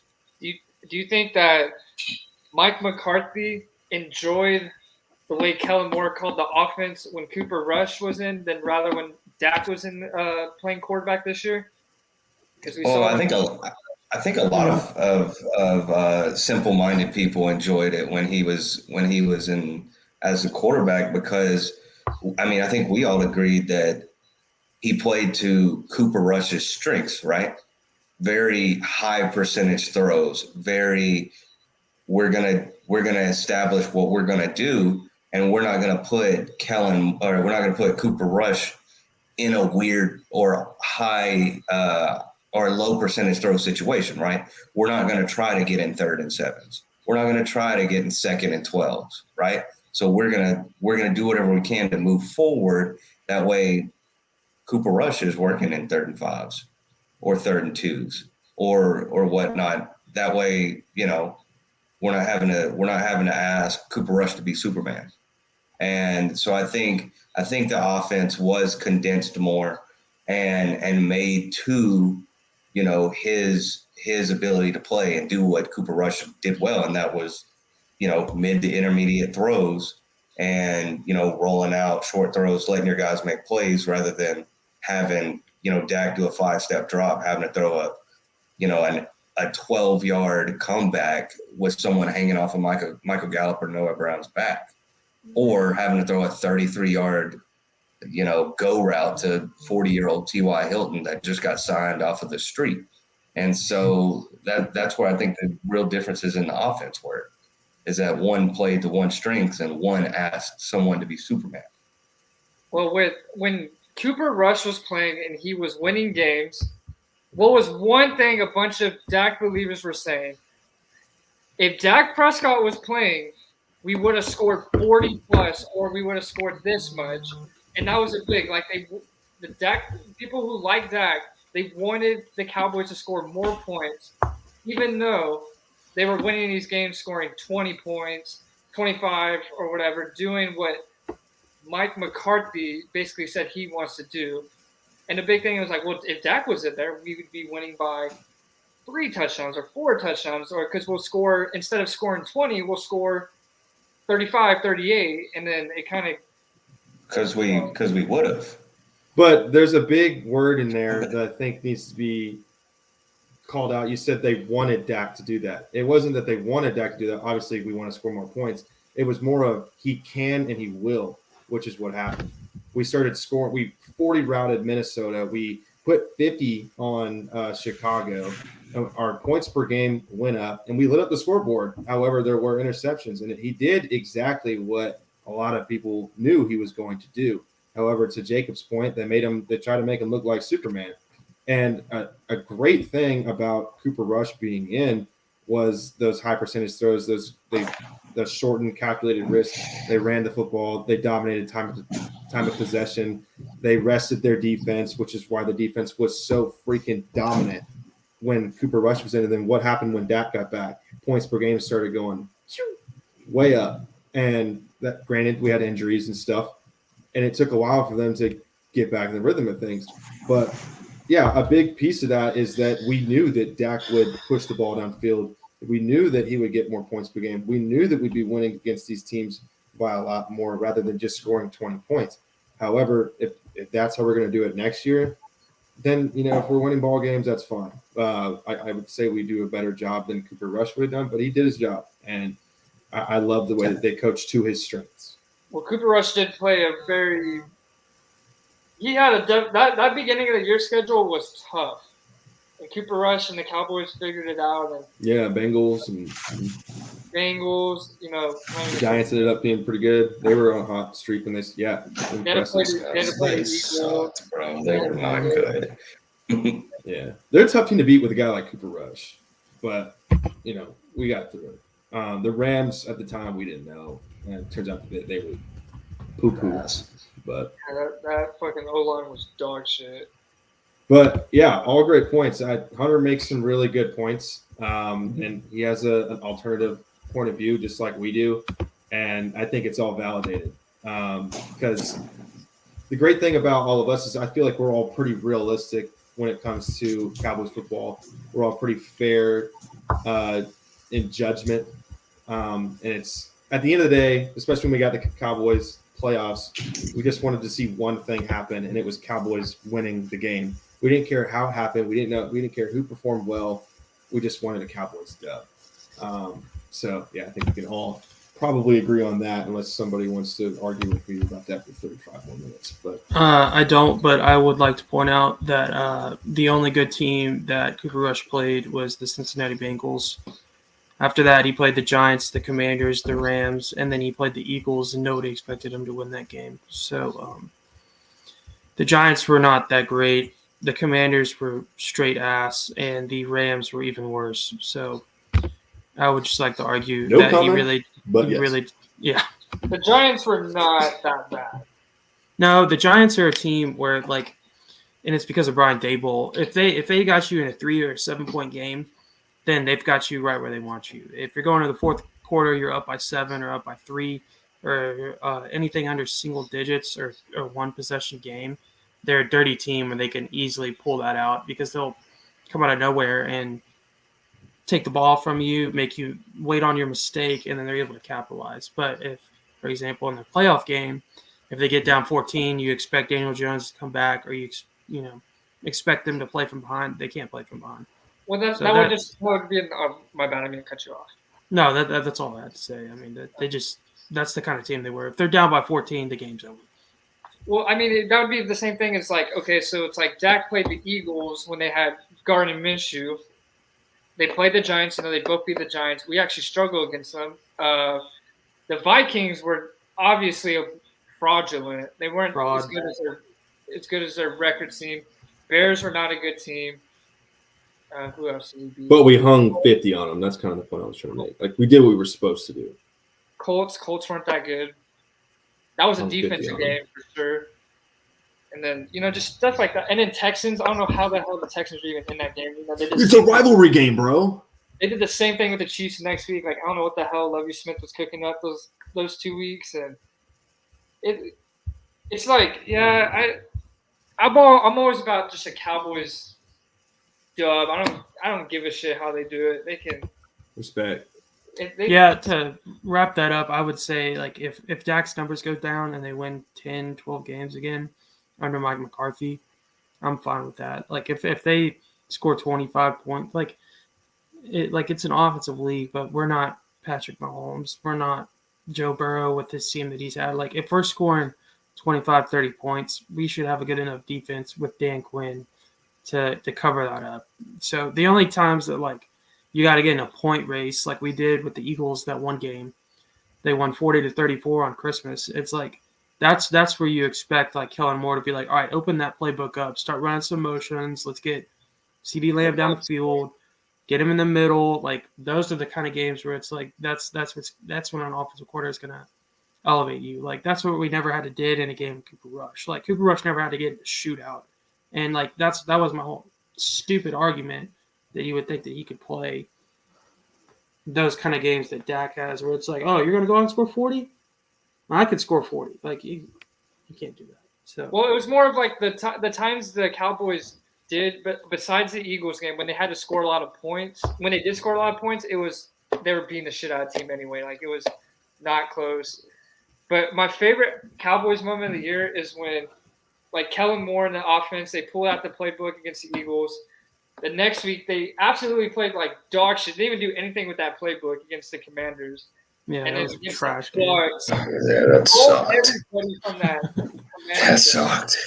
And then I stopped watching it like half. It was awful. Yeah. And then he just, trolled everybody with that Commanders game, and then just opened the playbook against the Bucs, and it was just awesome to watch. Yeah, I tend to think that game was like Dak's getting under center, looks up at the scoreboard, sees the 49ers are clapping whoever, and the Eagles were beating the shit out of, I think, the Giants. I don't even remember. And he looked down and he was like, well, we're just going to throw hitches this game. And he just started. Yeah. Shit. Third and out, three and out. Six to Gallup on a hitch. All right, let's do something else. Actually, let's run the same goddamn play again. Yeah, they literally turned to just like HB dive. Yeah, and the funny thing is, a poverty franchise like the Commanders will hold that against us as for years to come. 4 years down the line, and be like, first time they we beat you all in 2022. Also, think about this too. This could be also another troll by Jerry Jones and the Cowboys. What they do, they played absolute dog shit against the Commanders. Now they think Sam Howell is their guy. So now they're rolling forward with this guy. Let's see if he actually is. Because, like, Sam Howell against the Cowboys. They're about to go to the playoffs. Yeah. Just a full-on Chancellor Palpatine just troll job, huh? He's like, yeah. The same thing with Josh Dobbs over at Tennessee. They did say that's why he did so good. It's like, hey, let's make sure these teams suck for a while. Huh? Guy would play the time. Let's keep him in the dirt. Keep him begging for Butterfingers down there. Yeah, let's see. Carson Wentz. Hey, should we get Carson Wentz as our backup QB? What's going on there? I don't know. I think he's better We than still might have to pay him. I think he's still owed like $40 million as a quarterback. Like, yeah, we'll take him. Yeah, that's probably. Yeah, what can go worse than two $40 million quarterbacks on the same team? Let's find out next. $17 million running back. Bam. Boom, roasted. All right. Well, any more final comments on that large topic? No. All right. Well, it's almost about time to bring in our special guest. I believe we want to thank the analyst and the kid for their time. They got some catching up to do on the Mandalorian season 3. We'll be dropping the kids' ADP segment results on our stories to keep posted for that, as well as the analyst. That way you guys can get a spiel of how that's going to go for them.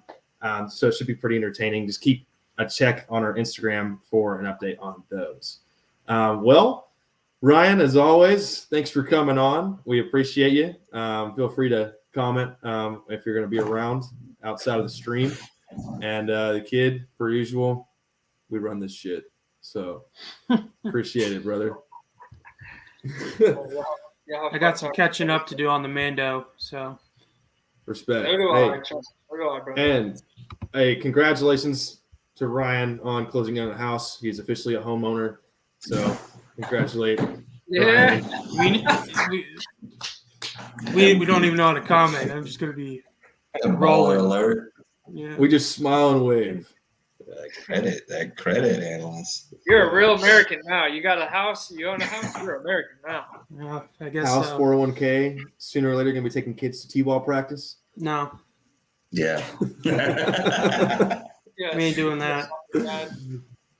All right. Well, Soccer. You better let him play soccer. I want to play football, Daddy. yeah. This is America.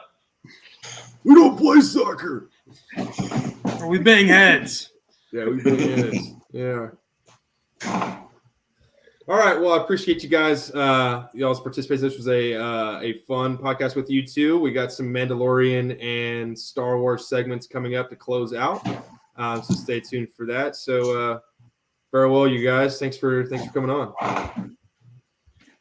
Thanks for having us, Jared, I'm man. staying on, right? Yes. Oh, yes. Of course. Yeah. All right. Peace out, you guys. See ya.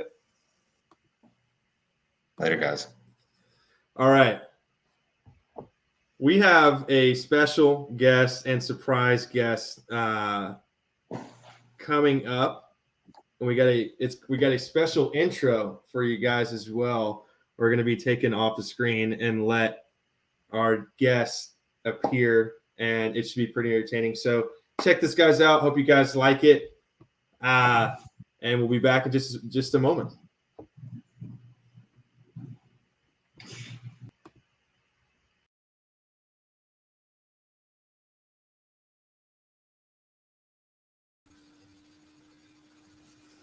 Hello there.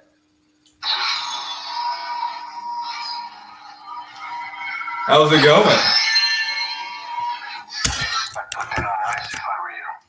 Welcome, welcome to the podcast. Welcome to Hey, the let's podcast. go. I'll just do Big that. T. How's it going? Hey, it's good to see you. Welcome Good. on. This is Big T. He is otherwise known as Travis May, biggest brother, with the lightsaber intact. So we're going to talk some shop on some Mandalorian and our ADP track rankings for Star Wars. You gonna keep that thing on the whole time? No, I'm gonna turn on the light. I was like, dude, no, it's not as bad as he's just in full like Jedi, like Obi-Wan Kenobi stance, like the whole time. Yeah. All right, yeah. So welcome on. So Travis, where are you from? No, I'm just playing. I'm from home. I don't know. Would you like to introduce yourself? Yeah. My name is Travis May. Older of the other two. Yeah, that's me. Project engineer for Telpson. Yeah. Yeah, Star Wars welcome enthusiast. on. Star Wars, yeah. Yeah, I would like to identify you as the entertainment enthusiast, which in future podcasts, a topic I really wanted to discuss, which you know a lot about, is The Last of Us. That's and I don't know if you've watched that, Jacob, but that's gonna be a fun topic. Episode 3 is amazing. If you haven't seen it, check it out. Dude, you're so behind now. I was like, no way, he's serious. No, I'm just kidding. I watched that crappy episode on Sunday. It was not. Oh, that's doo-doo. I could go into depth into that show, especially episode 3. Yeah, we'll get into that. Definitely another time, maybe like mid-season after episode, I think 4 or 5 got aired. But we could definitely arrange that. Well, we wanted to start out with our track rankings segment of the podcast, where we're going to rank our top 3 Force wielders or Jedi, Sith in order. We're not going to draft them; we're just going to rank them one at a time. And I wanted, Travis, I wanted to start with you, if you don't mind, your top 3 Force wielders. Okay. So I just rank top 3 right off the bat. Yeah, you can start from 3 and then go to 1, or you can start at 1 and go to 3. Either however you'd like to do it. I'll say 1 for last. Let's see. So my number 3, I'm gonna go with. It's unpopular. I do have 1, but I'm gonna go with Ahsoka Tano. I almost did that. Really? Yeah. Yes. Yeah. I don't know why, but I almost did that.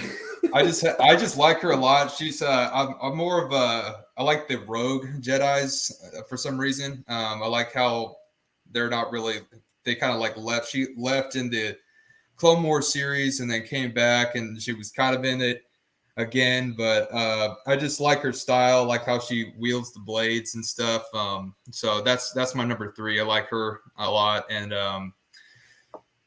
so yeah, that's my number 3. My number 2, I would say I have to go with the classic. Obi-Wan Kenobi is my number 2. It's a classic, can't go wrong with him. He's what a true Jedi should be. Obi-Wan Kenobi. Obi-Wan Kenobi. Obi-Wan. That's a name I have not heard, but Obi-Wan. That's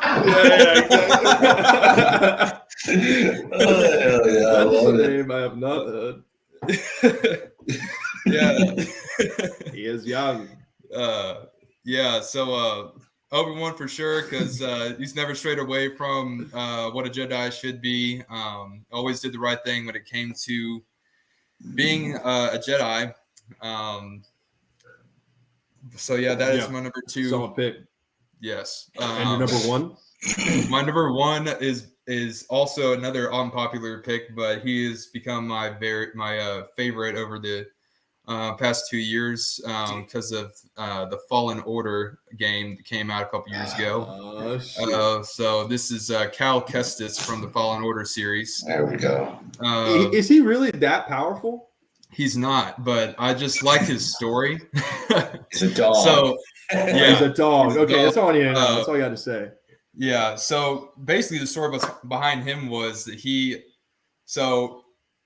during episode 3, he was a Padawan to a Jedi, and then when he was a Padawan, Order 66 struck. So he's in the middle of that. He somehow survived the purge, and so 6 years later, something like that, he was still cooking, and then he got into a situation where he's coming back into the light. So now he's a Jedi again. He's kind of roaming.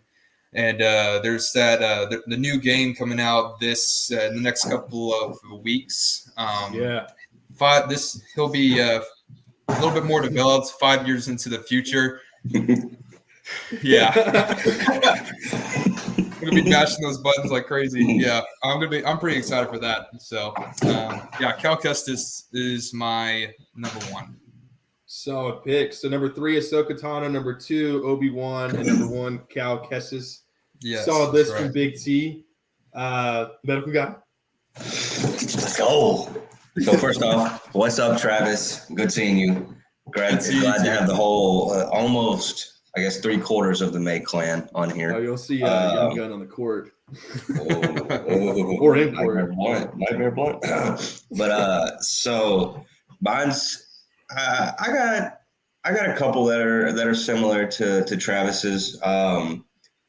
But for me, I'd have to go. So we did Force Wielders, light side or Sith. My number 3 is gotta be Darth Vader. Oh yeah. Like, and not Anakin, not Anakin, Darth Vader. When he's turned bad, and just reading some of the comics and all the canon stuff and stuff like that. If you go through and like look at some of the things he does, not only with like a lightsaber, but with the Force. Like, I mean, dude's crazy. Yeah. Like, dude is crazy and crazy strong. Dog confirmed. Evil dog. Pitbull. Evil dog. But yeah, so he's got to be my number 3. That was really a big toss up between Vader and Ahsoka Tano. But I did like the Ahsoka Tano pick. My second one, he wasn't in the movies or even the animated movies or anything or shows very often.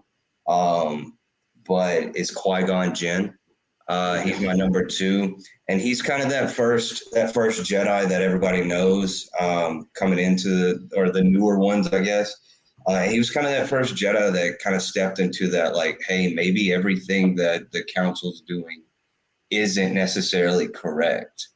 And so he kind of had that, like, he was kind of that first Jedi that was like, hey, you can be a lot on the good side and still know of the dark side, but not fall totally to the dark side, which is, you read a lot of conspiracy theories and stuff about, the Star Wars realm. Is like he was the one that was supposed to raise Qui-Gon, which then would ultimately not led to Anakin's demise, but then we wouldn't have had Vader.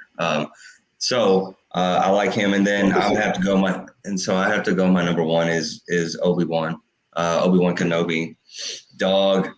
DAWG. Yeah, like Travis said, dude always stayed the Jedi path. If you look further into like his full story, I mean, he loses his master. He loses the one person he loved. He loses his he loses Ahsoka Tano, his Padawan. And then, ultimately has to fight his Padawan again and hear his Padawan say, like, I'm no longer Anakin, I'm Vader, you broke me kind of thing. And then, all that kind of stuff. And like for him to never turn or go evil or go rogue, like they did, I just think that's super cool. And, he's pretty badass with a lightsaber too. So that's my top 3. Yeah. Solid picks there. I almost went with Qui-Gon too. I was thinking about Qui-Gon. I was like, oh, this is going to be a good pick. And then I just strewed away from it as soon as I got a chance, I guess. Last minute decision. I didn't think about, I was thinking of all Jedi. So if I thought about any dark side, I would definitely have gone with somebody like that, like Darth Vader. And I want to dive into Qui-Gon Jinn once I finish with my ranking, because I saw some interesting stuff about that. Y'all probably have some fun ideas from what I saw. For my list, my track ranking, number 3, actually, I started out with Obi-Wan. So I had Obi-Wan at 3, and he, like y'all said, he stayed the Jedi path. He mastered the ability to live beyond the grave, and he did so in such an electric way in the 80s. New Hope movies and Empire Strikes Back and Return of the Jedi, which played an instrumental role into developing the Chosen One, after all, and not it being Luke, but it being still Anakin, and that's a big focus that George Lucas had on his series. Plus, he had an amazing run in Star Wars: The Clone Wars animated series.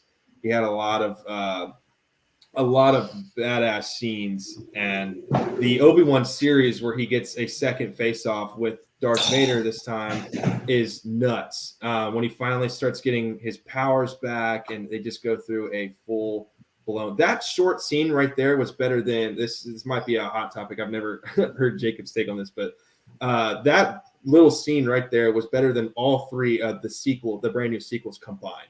Like that was awesome. That was better lightsaber dueling than I've ever seen in the newest three movies. Because in the newer movies, it was very slow and powerful. Like that's how Kylo was. That episode was also better than all the other episodes of Obi-Wan. Unfortunately. Yes. Yeah, I would agree. The series was kind of a sort of a letdown, a lot of build up. But okay, number 2, I had Darth Sidious. There we go. I'll put him in there because the dude, iconic lines, iconic voice, actors, history as well. Plus, he completely clouded the sense of the sense of the Jedi from within. I mean, he was basically a Star Wars version of the Deep State, and just completely dominated. And then when they found out that he was actually a Sith, manipulated the Chosen One into becoming the most powerful. And another thing about Lord Sidious that intrigues me that kind of describes his power was his story about Darth Plagueis the Wise. He's like, ironic, you could save somebody from death, but not himself. And the person that taught him all those powers, he betrayed and killed himself. I'm not actually sure if that was the Darth Plagueis the Wise. Number 1, I have Anakin Skywalker. I just think he's the most powerful Jedi out there. I almost went Qui-Gon in my top 3. Anakin Skywalker coming around the corner. Yeah, I have him there, and it's not only because I think he's the most powerful. He's just my favorite. He had the best story arc because it's definitely arguable if he's the most powerful. That's obvious. I'm not a non-Star Wars guru. But his arc was amazing. His arc made the prequels. They did, because obviously it wasn't the best acting, which is the point of Star Wars. We're not going to have A-list actors go play Star Wars characters, besides maybe Poe Dameron, but he wanted to kill kids. But yeah, Anakin's arc was incredible, and him becoming the Chosen One after that long reign of being Darth Vader was impressive. But I wanted to get into, so those are our lists, great lists. I wanted to get into shortly this Qui-Gon thing I heard. And so the one scene that always intrigued me that I wanted more context with was that when Dooku warned Obi-Wan in episode 2 of the Clone Wars, Attack of the Clones, that he told him the truth, that they were being manipulated by Lord Sidious, and Obi-Wan wanted nothing to do with him. And he hinted that Qui-Gon, once believed that, like Jacob mentioned earlier, that they were doing some bad stuff and there was a different way of doing things than what the Jedi originally had thought. And Dooku was, or Qui-Gon was Dooku's apprentice, I believe. Yes. There was sorry. Yeah, go ahead. No, go ahead. Okay. There's some shorts that are kind of the same animation style as the Clone Wars. And, it's like Tale of the Jedis or something. Yeah, but there's a couple episodes where they show kind of what Qui-Gon and Count Dooku's or Jedi Master Tyrannus was like when they were back as Jedis, when Count Dooku was a Jedi. And you could kind of see he kind of had some anger, kind of like Anakin did. So you could see like his faults. And they showed him going to Darth Sidious and scheming and stuff, but their dynamic was really good. It seemed like Qui-Gon really meant a lot to Count Dooku. So when he died, I think that's what finally made him snap. Got to the dark side. So God dang, talk about the Force. It's like, sounds like Obi-Wan is forcing your window. Yeah, I saw the lightning hit, and I was like, "Damn, it's about to hit!" And then it was like, it hit. Forcing entry.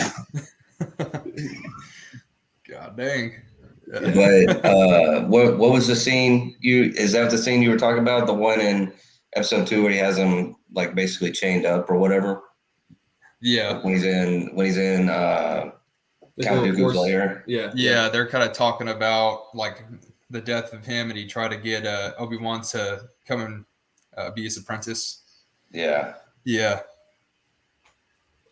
So the second part of that theory was, if Qui-Gon had not died, would Anakin have become Darth Vader? Because there is a small scene where Anakin is basically rolling dice like Takeoff on the street, and he gets in this angry skirmish with one of the Greedo creatures on the street, and Qui-Gon comes and basically demolishes his anger, completely disrupts it. And I think he was would have became a huge father figure for Anakin if he had stayed alive.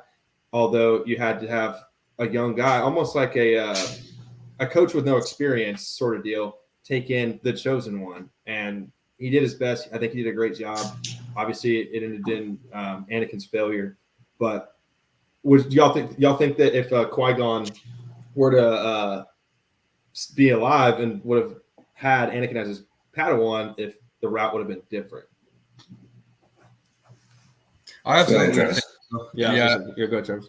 Yeah, I think so because I mean, like we kind of talked about before, Qui-Gon kind of like knew that something was going on, and he kind of sensed like you don't have to follow everything in the Jedi Order. So I feel like he would have seen, maybe not all of it, but he would have sensed something, and I feel like he would have prevented Anakin from doing what he did.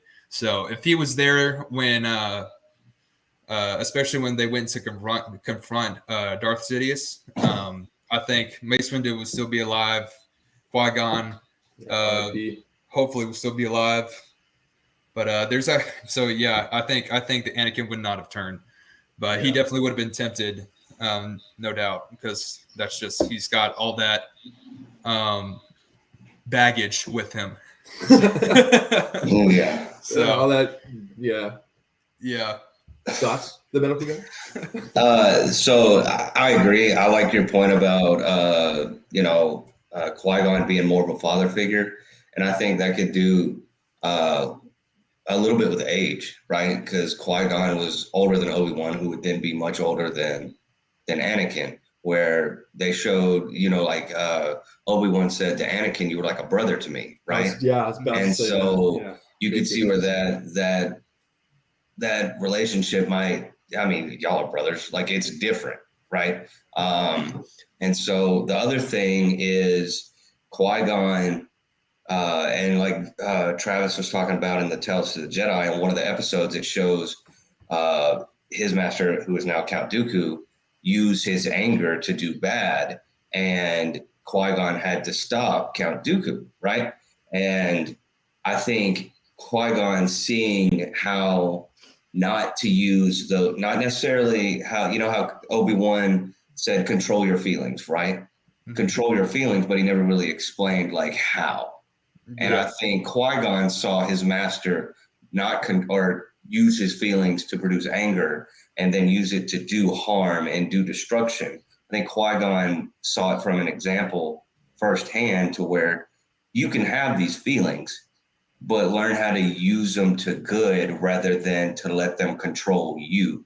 And I think he would have done a better way of teaching and explaining that rather than just saying, control your feelings, right? It's like big brother to little brother kind of thing. You could say whatever, but you may not know exactly how to teach it because you've never really handled it. Qui-Gon saw it first experience. Unfortunately, Obi-Wan just saw his master die. And so he's learned to just bottle it up and use it for good rather than express it in a way to where you don't bottle it up, right? Yeah. Those are good points. I love Star Wars, bro. It interests me so much. There's so many avenues you can go. Obviously, I'm such a nerd. By the way, the lightsaber looked solid when you came in. It did. Oh yeah. I got the black That's saber. The dark saber, right? Dark saber, yeah. Yeah, that's badass. Are there any final remarks on top 3 Force splitters or anything like that before we get into the Mandalorian? What was that? Or is there any final remarks before we get into the Mandalorian? No, I don't think so. I did see something. We were talking. I said something about Mace Windu. It made me think about it. I saw something that You believe they're it's this talking boy? about, huh? You believe it's this boy? Boy.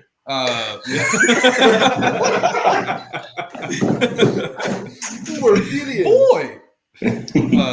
Yeah. So I saw something that people or not people, but some of the Star Wars community have said something like, Mace Windu has survived the fall that he took, and he might be a survivor. So I don't know. I've been seeing it around. I don't know if I believe it, but I think it would be a really interesting reveal if he came back. I have a theory about Mandalorian 3. I'll get into it when we start it. I also have a theory. So. I also have a theory. He said, I also. Oh. Well, let's This get is not into the it. theory you're looking for. Yeah, no, we are such nerds. People are gonna love it though. All right, Right. Season 3 of The Mandalorian aired on Wednesday. This was a big one. I think I've talked about it like in 2 episodes already, and I've been eager for it to come out. The Last of Us was first, although unfortunately the kid has not seen it yet, so we haven't been able to talk about it. So hopefully when we have you two on again or Travis on again, and we can discuss The Last of Us, because that's a fun series to talk about as it relates to the game. But The Mandalorian Season 3, I want to know y'all's initial reaction of the first episode. Kind of rate it between like 1 and 10. You can give it the pro score, give it a decimal point. But yeah, whoever wants to start, talk about the first episode of Season 3. I'll go ahead. So 1, super excited. 2, Pedro Pascal, Zaddy. 3, Woke Zaddy. yeah, woke Zaddy. Yeah, I'm gonna rate it an 8.4 out of a 10, and the only reason it's not higher is because of how short it was. For a season release, usually they aim to make it 45 minutes plus, and this one like capped in like right at 32. Like if you take out It's like one of if you take out like the end credits and the recap at the beginning, like it was barely over 30 minutes, and so I was like, man, that kind of sucked. But strong points, it was action packed the whole time. There was in like the first, and especially the first season, it seemed like there was a lot of downtime, like a lot of dragging on kind of thing. Yeah. Which in middle episodes it happens. This first episode, like they're really like you had to pay attention the whole time. There was always something happening. You got to see him, use the new ship that he built to fly, and watch how he used it. This episode to me really showed him use more of his strengths rather than just his gadgets. Like he was able to fly, shows him how well he is flying. Shows kind of the relationships he's made and how he can build things and stuff like that. He put the droid that was blown up together, and just seeing like how Mandalorians are more resourceful than just like a ground attack warrior. And so I thought that was really cool. But yeah, I thought it was pretty good. The biggest thing is I just loved how much action it was. Like from the very beginning of it. It hit the ground running. Now I will say at the very beginning of it, how did they not notice that big ass alligator gar thing that comes out of the ground into the last second? Because they're like standing in the water and this thing's like the size of a football field, just like sneaks up on them. It's like, don't know about that. But outside of that, I thought it was pretty good. I really liked it. Travis? I actually agree with a lot of what Jacob said. As soon as I resubscribed to my account and bought another account because screw Disney. as soon as I got into that and got into it and opened up Mandalorian, I was like, okay, it's probably going to be, it's an opener, so it's got to be a long episode. And then I saw 37 minutes. I was upset. It was like, come on, man, you got to give us an opening episode, and it's going to be 32 minutes. Like, give us some content, you know? Yeah. But what we always preach on this is content on this podcast. Content is key. That's right. Go ahead. But yeah, so I mean, it was kind of like that was a downer for me, of course, and I was like, oh man. But opening was good. You know, it was kind of cool to see like, oh, this is their process of this is how they give basically new life to their organization. And oh, here, kid, you want to give your life to Mandalorian? This is the way. Here's the helmet. That's pretty cool. So I thought the kid was a dweeb. They got the helmet, but whatever, dude. So he'll turn into a man someday, drop his balls into whatever. But so hopefully, but yeah, that opening scene was cool. That Naboo fighter jet was really cool. I think it's. I do.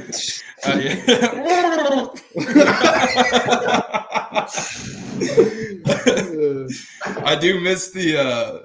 I miss his old Starfighter, but I can't remember what it was called. The Razor Crest. Razor Crest, yeah. I missed the Razor Crest a little bit. I just like how that. I like that. I liked it. Yeah. But this new one is pretty badass too. So that was pretty cool. Trying to think of some other things. I thought it was pretty good. IGN gave it a 8 rating, and I like kind of agree with it. I would put it down as 7, if I'm being honest. I think the opening season for season 3, opening episode for season 3 could have been a lot better. But they did give a lot of hope into the new series. So obviously we're going into a couple different planets. The pirates were pretty cool, even though the main pirate was a swamp thing from DC. Still, yeah. Yeah, it was. I thought it was a good episode overall. I mean, we're going to Mandalore next episode, so we should see. We should see some pretty good stuff coming forward. I do think when in the beginning of the episode, whenever they gave Mando gave the little speck from Mandalore with the Mandalore writing on it to the main leader of the Mandalorians. I think I know who they were talking about whenever a traveler came and gave it to the Jawas. My guess is that so in the last season of the Clone Wars, Darth Maul was on Mandalore, and he was the leader of Mandalore, and so he had the Darksaber. Son of a bitch! Yeah, you got to it first. I didn't. We never even talked about it. Talked about it, and we were all thinking the same thing. We were all thinking the same freaking thing, bro. That is awesome. All right, go. I know. Continue. That hypes me up. So basically, Darth Maul was at Mandalore before Order 66 started. So there was basically a war in Mandalore. Ahsoka Tano was there. She went to confront Darth Maul. She almost joined Darth Maul, but Darth Maul said some things that Ahsoka didn't believe in, and so they started fighting. And but anyway, downfall on Mandalore, destruction happened. And the Mandalorian, they say Mandalore has been destroyed. Waters are poisoned. It's not a good place to live anymore. So, but my guess, my guess is that Darth Maul went to Tatooine, which in Rebels, he actually faces off Obi-Wan. I didn't really watch Rebels too much, but I saw some episodes, and one of them was Obi-Wan fights Maul for the last time. And in the desert. So I think he traveled to Tatooine to find Obi-Wan, and then he finally gives away his that little piece of that artifact that he has. So I think that's what happened. I think we'll see him hopefully in this series. If not him, I think Cal Kestis is very, very close to coming on to the TV. Yeah, sleeper. Yeah, sleeper pick. So Yeah. that's all I got. I really thought so. Season 1, I thought was very build up. Like there was a lot of idle time. There was a lot of story building. Who is this Mandalorian? He's not Jango Fett. He's not Boba Fett. There's a creed that is, they're underground. They're in hiding, and it's something we've never seen before in terms of the Mandalorians. Because we've all seen or most of us have seen the Clone Wars animation series, and how the Darksaber was a huge part of that. A lot of people might not have gotten that far, but in season 2, we learned that the creed of the Mandalore is a totally different thing than actual Mandalore and Mandalorians. People that, when they took their helmets off, there's 2 different ways to be a Mandalorian. And so I think I'm excited for, and I hope season 3 goes into it more, is where that all comes from. What's the origin of Mandalore? Let's put it on the big screen, live action. And like Jacob said, you start to, instead of using his gadgets, he starts to use his strengths. And that's something that I really want to see him do. Now, where he goes with the Darksaber, I don't know. I know it's a lot like a Game of Thrones. What I got from season 2 was a lot like a Game of Thrones, like I don't want the crown Jon Snow thing. It's like, I don't want to be on the Iron Throne. I'd rather me not claim my name as a Targaryen than, if you haven't seen Game of Thrones, sorry for that out of context, but he doesn't want the throne. And the same thing happens in Mandalorian season 2 is Pedro Pascal's character. He doesn't want the Darksaber. He doesn't even know what it's about, but he's facing this, I guess, anti-hero, the woman Mandalore, and Bo-Katan, yes. The redheaded She is woman. also in the Clone Wars series. I think she. Yeah. Oh, she's no, she's in Rebels too. Yeah. Mm-hmm. So, Yeah. But that was my theory. Yeah, it was the Darth Maul thing. I didn't even think about Cal Kestis. I'm not too sharp in his story, but I know he's supposed to make his debut on the screen soon because they've got the actor for him, like quite literally. Yeah, But- I mean they're talking about it constantly, so we'll see what happens. I have high hopes for it. Yeah, and one of the things that where my theory derived from initially was how Darth Maul was in the movie Solo, and he was alive with the robot legs, and then just not do anything with it. It just it didn't make it. Yeah, that You was can't tough. put him on the screen and everybody go, "Oh my god!" It made the movie, and then never nobody show gives him a again. crap about that actor who played Han Solo. Nobody gives a crap about him. To be honest, I thought that was one of the worst Star Wars movies they made. Yeah. Like the prequels, obviously this is going on such a different tangent, and sorry for interrupting you, Jared. But even the prequels, like the things with Phantom Menace, Attack of the Clones, Revenge of the Sith, they had some bad acting part, but if you look into it as you have a young boy who's going through these awkward times and big changes in his life, that's what he acts like, right? So there's a reason behind some of the weird acting. Now, the dialogue could have been different, and I know some of the things in there were weird or awkward sometimes, but I didn't think they were that bad. I really thought it's very enjoyable. Yeah. I thought Solo was a dud.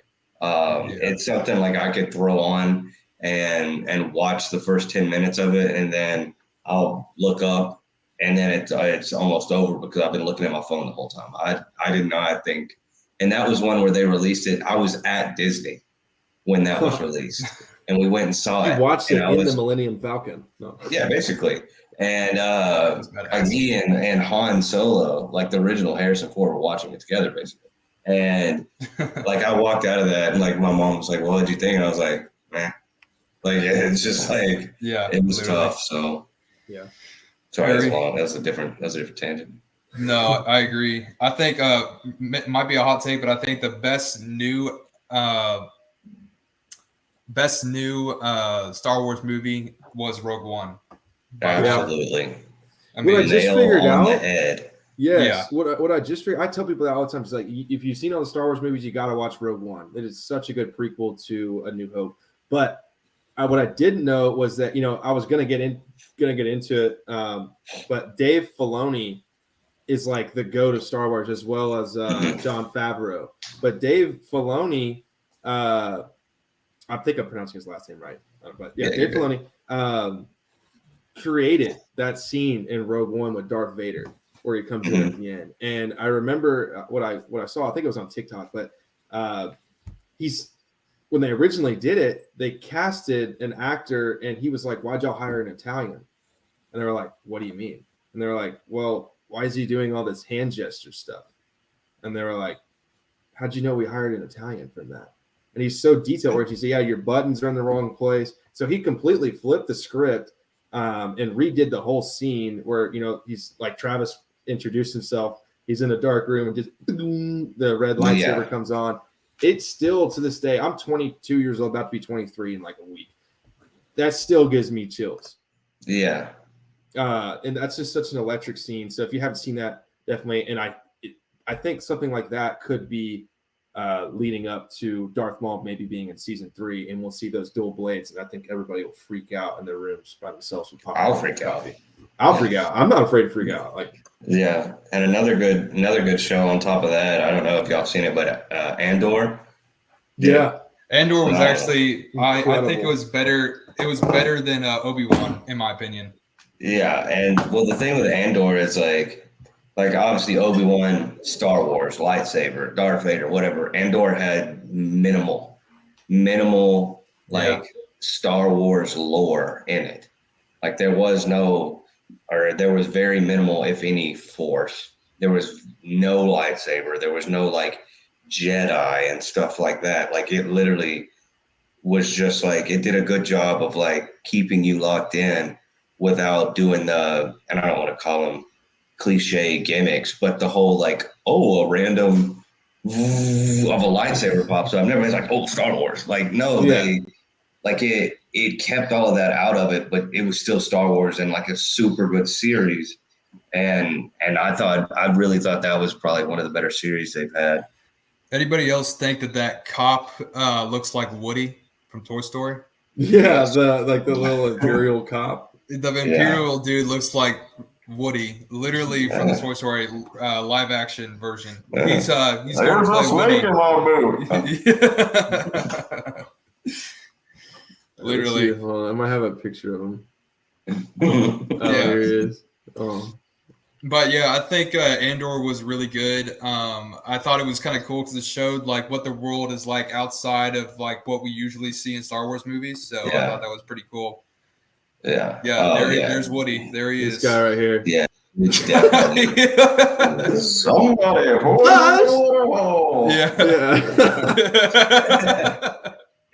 Plus, look at aliens. Where? Yeah, no, exactly. What the acting was incredible in Andor, especially when that one guy asked Dr. Selvig from Marvel. He asked him, what are you willing to sacrifice? And he just goes down this brutal Republic line of just like this. I'm sacrificing everything to take down the Empire, and you're just like, yeah. And then like you see it from Andor and Rogue One. Yeah, and he's using word like, I'm sacrificing like happiness, joy, kindness. Like I was like, holy shit! Like that's I'm not even talking about like the house or the car. Like he's like the ability to feel. He's like the ability to feel emotion. I'm like, Jesus! Like he's just like, yeah, this dude really is the Republic or the Empire, bro. Yeah, that's crazy. Yeah, crazy. Hello. Well, any other remarks y'all want to talk about with the Mandalorian? I guess he's going to Mandalore in episode 2, so that should be exciting. As long as there's more Mandalore, it means it's a good sign. Yeah, I feel like he's gonna. We'll see. I feel like there's gonna be some surprise people in there. I don't know who they will be, but I feel like we might see Ahsoka in there, maybe maybe a little bit closer to the end, sort of like a teaser to the Ahsoka series coming out this year. And then I don't think we'll see Obi-Wan. I feel like his story doesn't really match up with Mando's, so I don't think we'll see him. But I agree. yeah. Oh, But my also, bad, no, you're good. I was just surprised because oh yeah, this is actually something I forgot to say earlier, but they said so. Right now, they're saying that Grogu has trained under, Grogu, Baby Yoda has trained under Luke Skywalker for 2 years before he came back to. Yeah, I read that as Mando. well. Yeah, so he's a little bit more trained, more sharp in the Force now, but obviously he's not there yet. He chose a damn vest over a lightsaber, which any day of the week I'm choosing a lightsaber. I don't know what you're doing. I don't give a crap about that other stuff. Scrub. But yeah, I do think there's going to be some type of character drop. I think, and it's going to lead into, because they're making that new series over Ahsoka. I think we'll see Ahsoka, obviously, but I think there's going to be like an Admiral Thrawn drop somewhere in here. Oh yeah. I don't know if you know all the audience remembers, but he was in Star Wars Rebels, and he's like one of the most like badass like Imperial leaders that they've had, and like his whole storyline is like super crazy, like super tactical and everything like that. I think he's going to be a random drop in that'll then be like a tie-in to everything else. But yeah, I think the Darksaber is going to be a big focal point as well. I mean, it just can't not be one. Yeah. But it seems like in that first episode, him being able to rejoin the Mandalorian clan or family or creed and whatnot seems like it's going to be the biggest focal point, because that's all they talked about. And another thing, I know I'm rambling right now, but another thing I wouldn't mind is if, like, obviously Grogu's there and he's always been a point, but if they kind of moved off of that just a tad, and that's what they did a good job in that first episode, is like you weren't seeing, like, I don't want to be harsh here, but you weren't seeing this little freaking baby all the time, Grogu just all the time and just stealing. Like look how cute he is, and like he's talked about it, like masculinity. Yeah, he's talked about it like, I've completed my mission, I delivered him, and he came back. So it seems like they're gonna incorporate him more as like obviously is almost childlike, but more of like a sidekick child, and not just like the main point of like what he's doing. It's looking like they're gonna show more of his story rather than just show him carrying Grogu around. Yeah, hopefully so. I feel like they did that for the girls to drool over more, because like target audiences. None of the guys, yeah, exactly. None of the guys are gonna give a crap about a little baby Yoda. You know? Yeah. Get the baby off the screen. Yeah, get him off the screen. Shoot somebody. I'm trying to see this dude slice people up with this Darksaber. not Grogu. Like literally. But I think like we see in the other episodes, I think it was more of the Boba Fett episodes, surprisingly, that he had 2 episodes to himself in Boba Fett, which doesn't make any sense. But that series. Those are 2 special episodes for Mando. But he basically, we see him like wielding a saber, and he can't really wield it very well because he doesn't know how to control it. So he's for some reason he's having trouble. I've never heard of that in Star Wars, of you not being able to control a saber. But I think this will be cool to see if he has improved any with the saber, to come out and see that he's now he now has the willpower to wield it. So I think this is going to be cool to see. Yeah, I'm very excited to see the rest of the series. Obviously, we've been talking about it for a while. We are huge Star Wars people. We're probably the biggest in our little group. I would have been interested to see how Ryan participated, because I know he likes Star Wars, but sometimes he's afraid to get out there. Yeah. It really is. I mean, he's a homeowner now, so but yeah. So, well, yeah, he's an idiot. He's a con artist. Con artist. Get out. Oh. Well, all right. I think it's time to wrap up. I appreciate you both joining onto the podcast. This was probably the most fun topic I've actually talked about because I've been talking about the introduction to the Mandalorian season 3 for a while, but I haven't been able to get in depth with theorizing and maybe some character drops and talk about other side series before. So it's good to have some cultured gentlemen in here to talk about some good Star Wars content. So I appreciate you guys coming on. If y'all want to say any final remarks before we close shop, be welcome to do so. I don't have any final remarks. I just have this. It's good enough for me. I don't know if I can top that. Yeah, just enjoy being on here. This was really fun. I can't believe it's been 2 hours and 20 minutes. That's nuts. It go by fast. Yeah, but enjoy being on here. Anytime you want me on here, just ask. I'm down. Absolutely. Yeah. Same for you, Travis. Well, I want to feature you in some more entertainment stuff.